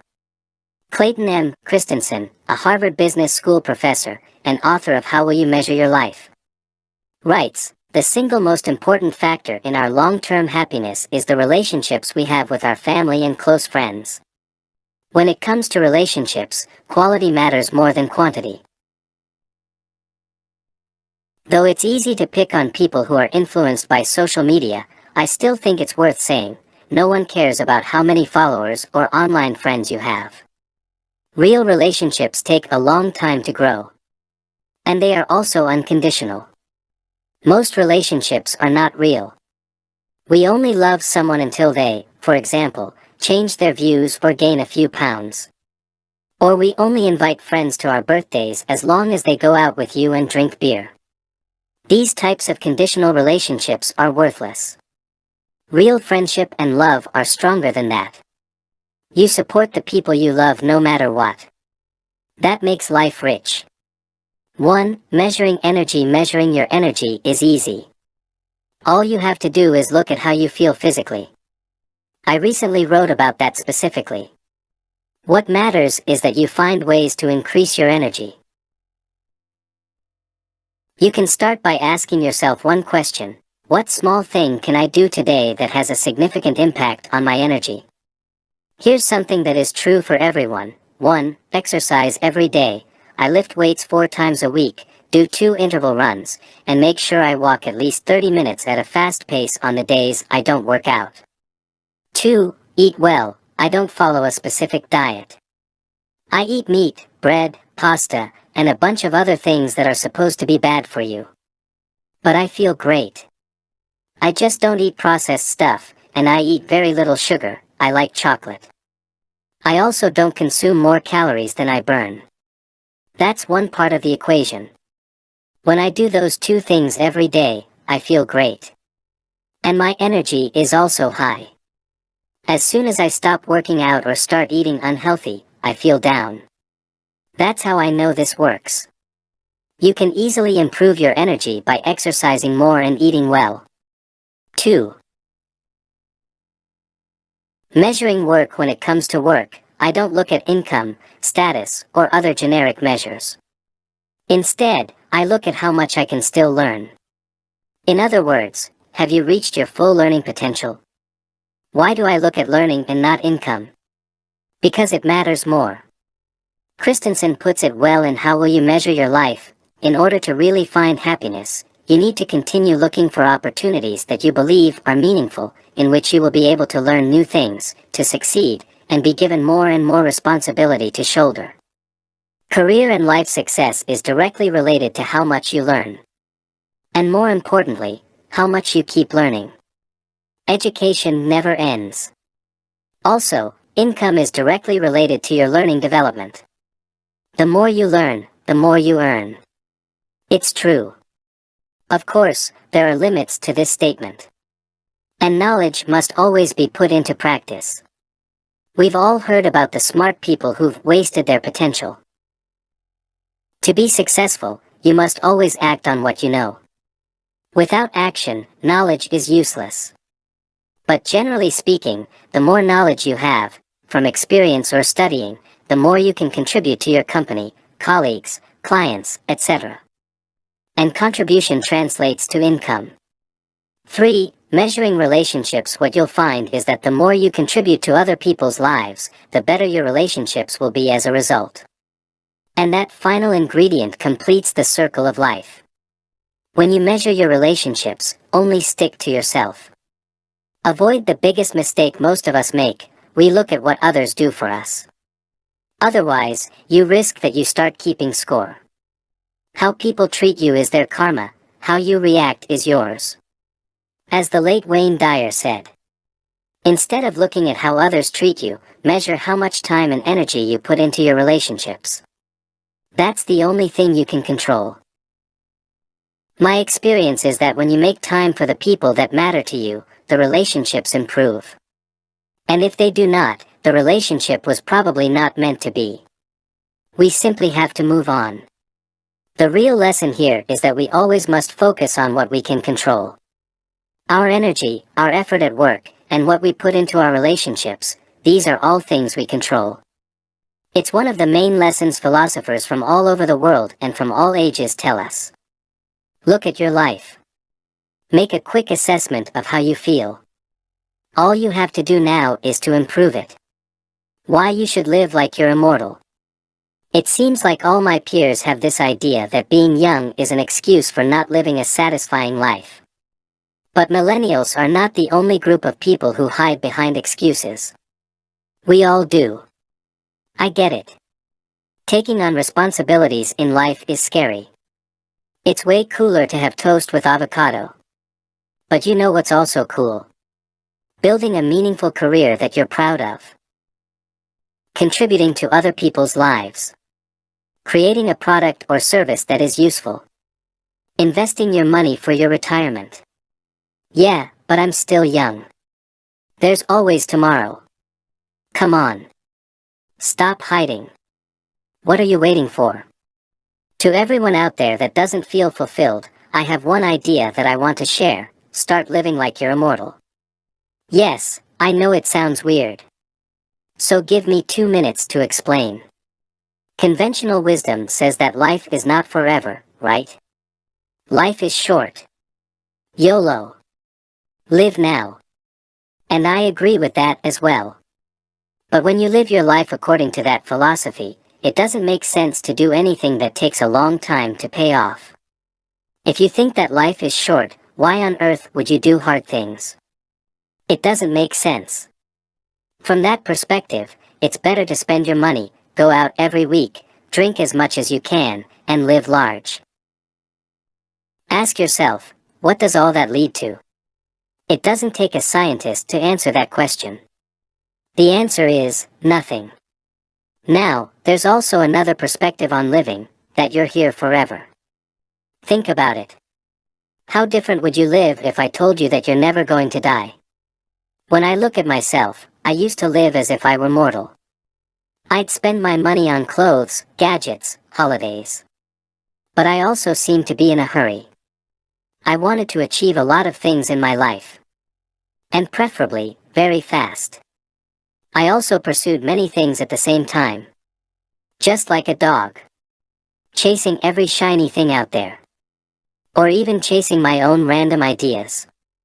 But lately, I've adopted a different mindset. It's an idea of, what if I were immortal? I know, it sounds like I'm working on a hyperbolic chamber that promises eternal life. But trust me, I'm not that delusional. I'm talking figuratively. The first time I got this idea was when I read one of Marcus Aurelius' meditations. Think of yourself as dead. You have lived your life. Now take what's left and live properly. I'm particularly referring to the last part, living properly. What does that mean? I think everyone has a different perspective. To me, living properly means that I'm satisfied with my life. That I can look myself in the mirror and genuinely say, I like my life. Was I truly satisfied when I lived my life in the now? No, not really. I didn't have a real career, or a house, or anything that I was proud of. And why was that? I was too focused on the now. I wanted things to happen fast. Before you know it, you'll be dead. Now, that mindset is fine to get started. Nothing works better than kicking someone in the butt by telling them they're going to die. But once you're working on building a life, it's not helpful to think like that. Being present is a great thing, but like many things in life, don't overdo it. That's why I like to live like I'm immortal. Because when you live forever, you have all the time in the world to build something. You can make mistakes and learn from them. There's no pressure to make things happen fast. You treat people with respect because other people will also be around forever. This small tweak in my mindset has helped me to take a different view on life. I'm not afraid to look 10 or 20 years ahead. That helps me to make better decisions today. For example, I'd rather save my money or invest it instead of spending it because I know that future Darius will benefit from that. But how about the present, Darius? Well, I talked about being satisfied, right? Odd enough, I'm more satisfied when I save my money. Or when I eat healthy food or work out every day. When I think about this idea, I find it fascinating how well it works. We all know we're going to die. I recently even wrote an article about it. That's a good and bad thing. Good because it gives us urgency. Bad because we lose sight of the big picture. How do you live? Like a mortal or immortal person? Whatever it is, I hope you're satisfied with your life. Because at the end of the day, that's what matters most. The power of compounding, you can achieve anything if you stop trying to do everything. Do you have a long list of goals, desires, and wants for your life? Do you want to learn more? Earn more? Improve your skills? Get the most out of your relationships? Live better? All those things are good. Life is about moving forward and making consistent progress. However, there's one important thing about all this working, hustling, striving, and achieving more: you can't do everything at the same time. That's common sense, right? You only have so much time and energy. So if you take on too many things, you end up spread too thin. Instead, it's much more effective to focus your effort on one thing. Success adds up. Real success happens when we focus on one thing at a time. The first time I discovered that idea was in high school. When I was preparing for my final exams, I decided to study only one subject at a time. And I only moved on to the next when I fully grasped the material. I noticed that I could learn something way faster if I immersed myself in it for a few days. Most of my peers studied multiple subjects a day. I never liked that approach because it's too scattered. If I'm working on a project at work, I don't pick up another big project. If I'm working on a new course for my blog, I don't start writing a book at the same time. That strategy helps me to get things done quicker and better. Hence, I achieve much more when I give my attention to one thing.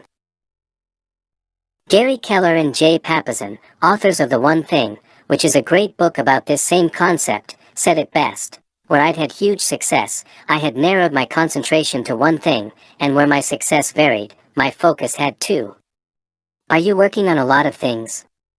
Is your attention not on one thing? There's a big chance that you will not achieve the best possible results. Or worse, you might fail if you try to achieve many things at the same time. The reason is simple: most of us believe that success happens all at once. Real life is different. Keller and Papasan put it well: success is sequential, not simultaneous. Things add up. You learn one skill. Then another. You finish one project. Then another. Over time, your accomplishments add up to form an impressive feat. This is especially true for money. Most people earn their money over time. Few people make a big financial splash. Forget about the Conor McGregors and Evan Spiegels of this world. These are people who hit the career jackpot. But you don't need special talent or skills to succeed in life.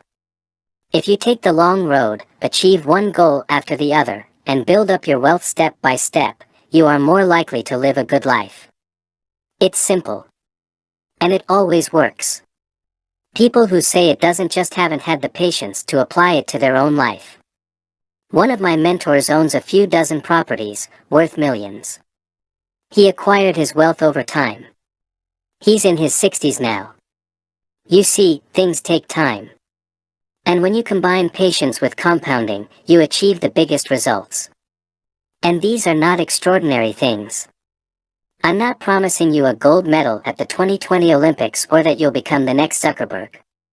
Everyone can save money, improve their skills, and create wealth. The impact of long-term compounding. It's an incredibly corny example, but take Warren Buffett. This is how he built his wealth over time. Source, .aviz. Don't look at the numbers, or random x-axis. Look at the relative growth. Between age 32 and age 44, Buffett improved his net worth by 1,257%. That's pretty exceptional growth over 12 years, right? Especially if you take into account that he lost a lot of money in his 40s. But that's not the point here. Look at this. From age 44 to 56, Warren Buffett's wealth increased by a ridiculous 7,268% over a similar time period. And of course, this is his net worth, and there's always luck involved with these type of numbers. Plus, his net worth is based on stock prices, which means a big portion of it could be all gone tomorrow. But still, it's about the growth he achieved over time. Another thing, Buffett acquired 99% of his net worth after he became 50. Think about all those spoiled idiots in their teens, 20s, and even 30s, me included, who complain about the slow progress of their career. This helps you to put things in perspective. Anyway, there's a lot of Warren Buffett porn on the internet. And a lot of people pretend you can become rich by investing in the stock market. All you need to do is to buy their course that contains all the secrets to wealth. Yeah, right. It doesn't work that way. Personally, I hate stocks, and I think normal folks should stay away from Wall Street. I prefer real estate. However, Buffett is the perfect example of sequential success. You can achieve big things with small actions that build up over time. This is not only true for money. The same concept applies to skills, health, and relationships. You don't build a strong body in a day, month, or even a year. It takes years of consistent effort. Shortcuts don't exist, no matter how smart you work. For example, cyclists under the age of 28 rarely win big races like the Tour de France because it takes them years to build the strength, stamina, and mindset you need to win. If you want to see the impact of compounding in your own life, it requires you to focus on one thing at a time, for every aspect of your life, and always look at the bigger picture. It comes down to this: you'll get there if you put in the work. Who cares if it's tomorrow or 20 years? It will happen. That's all that matters. The end. Preview. Save to media.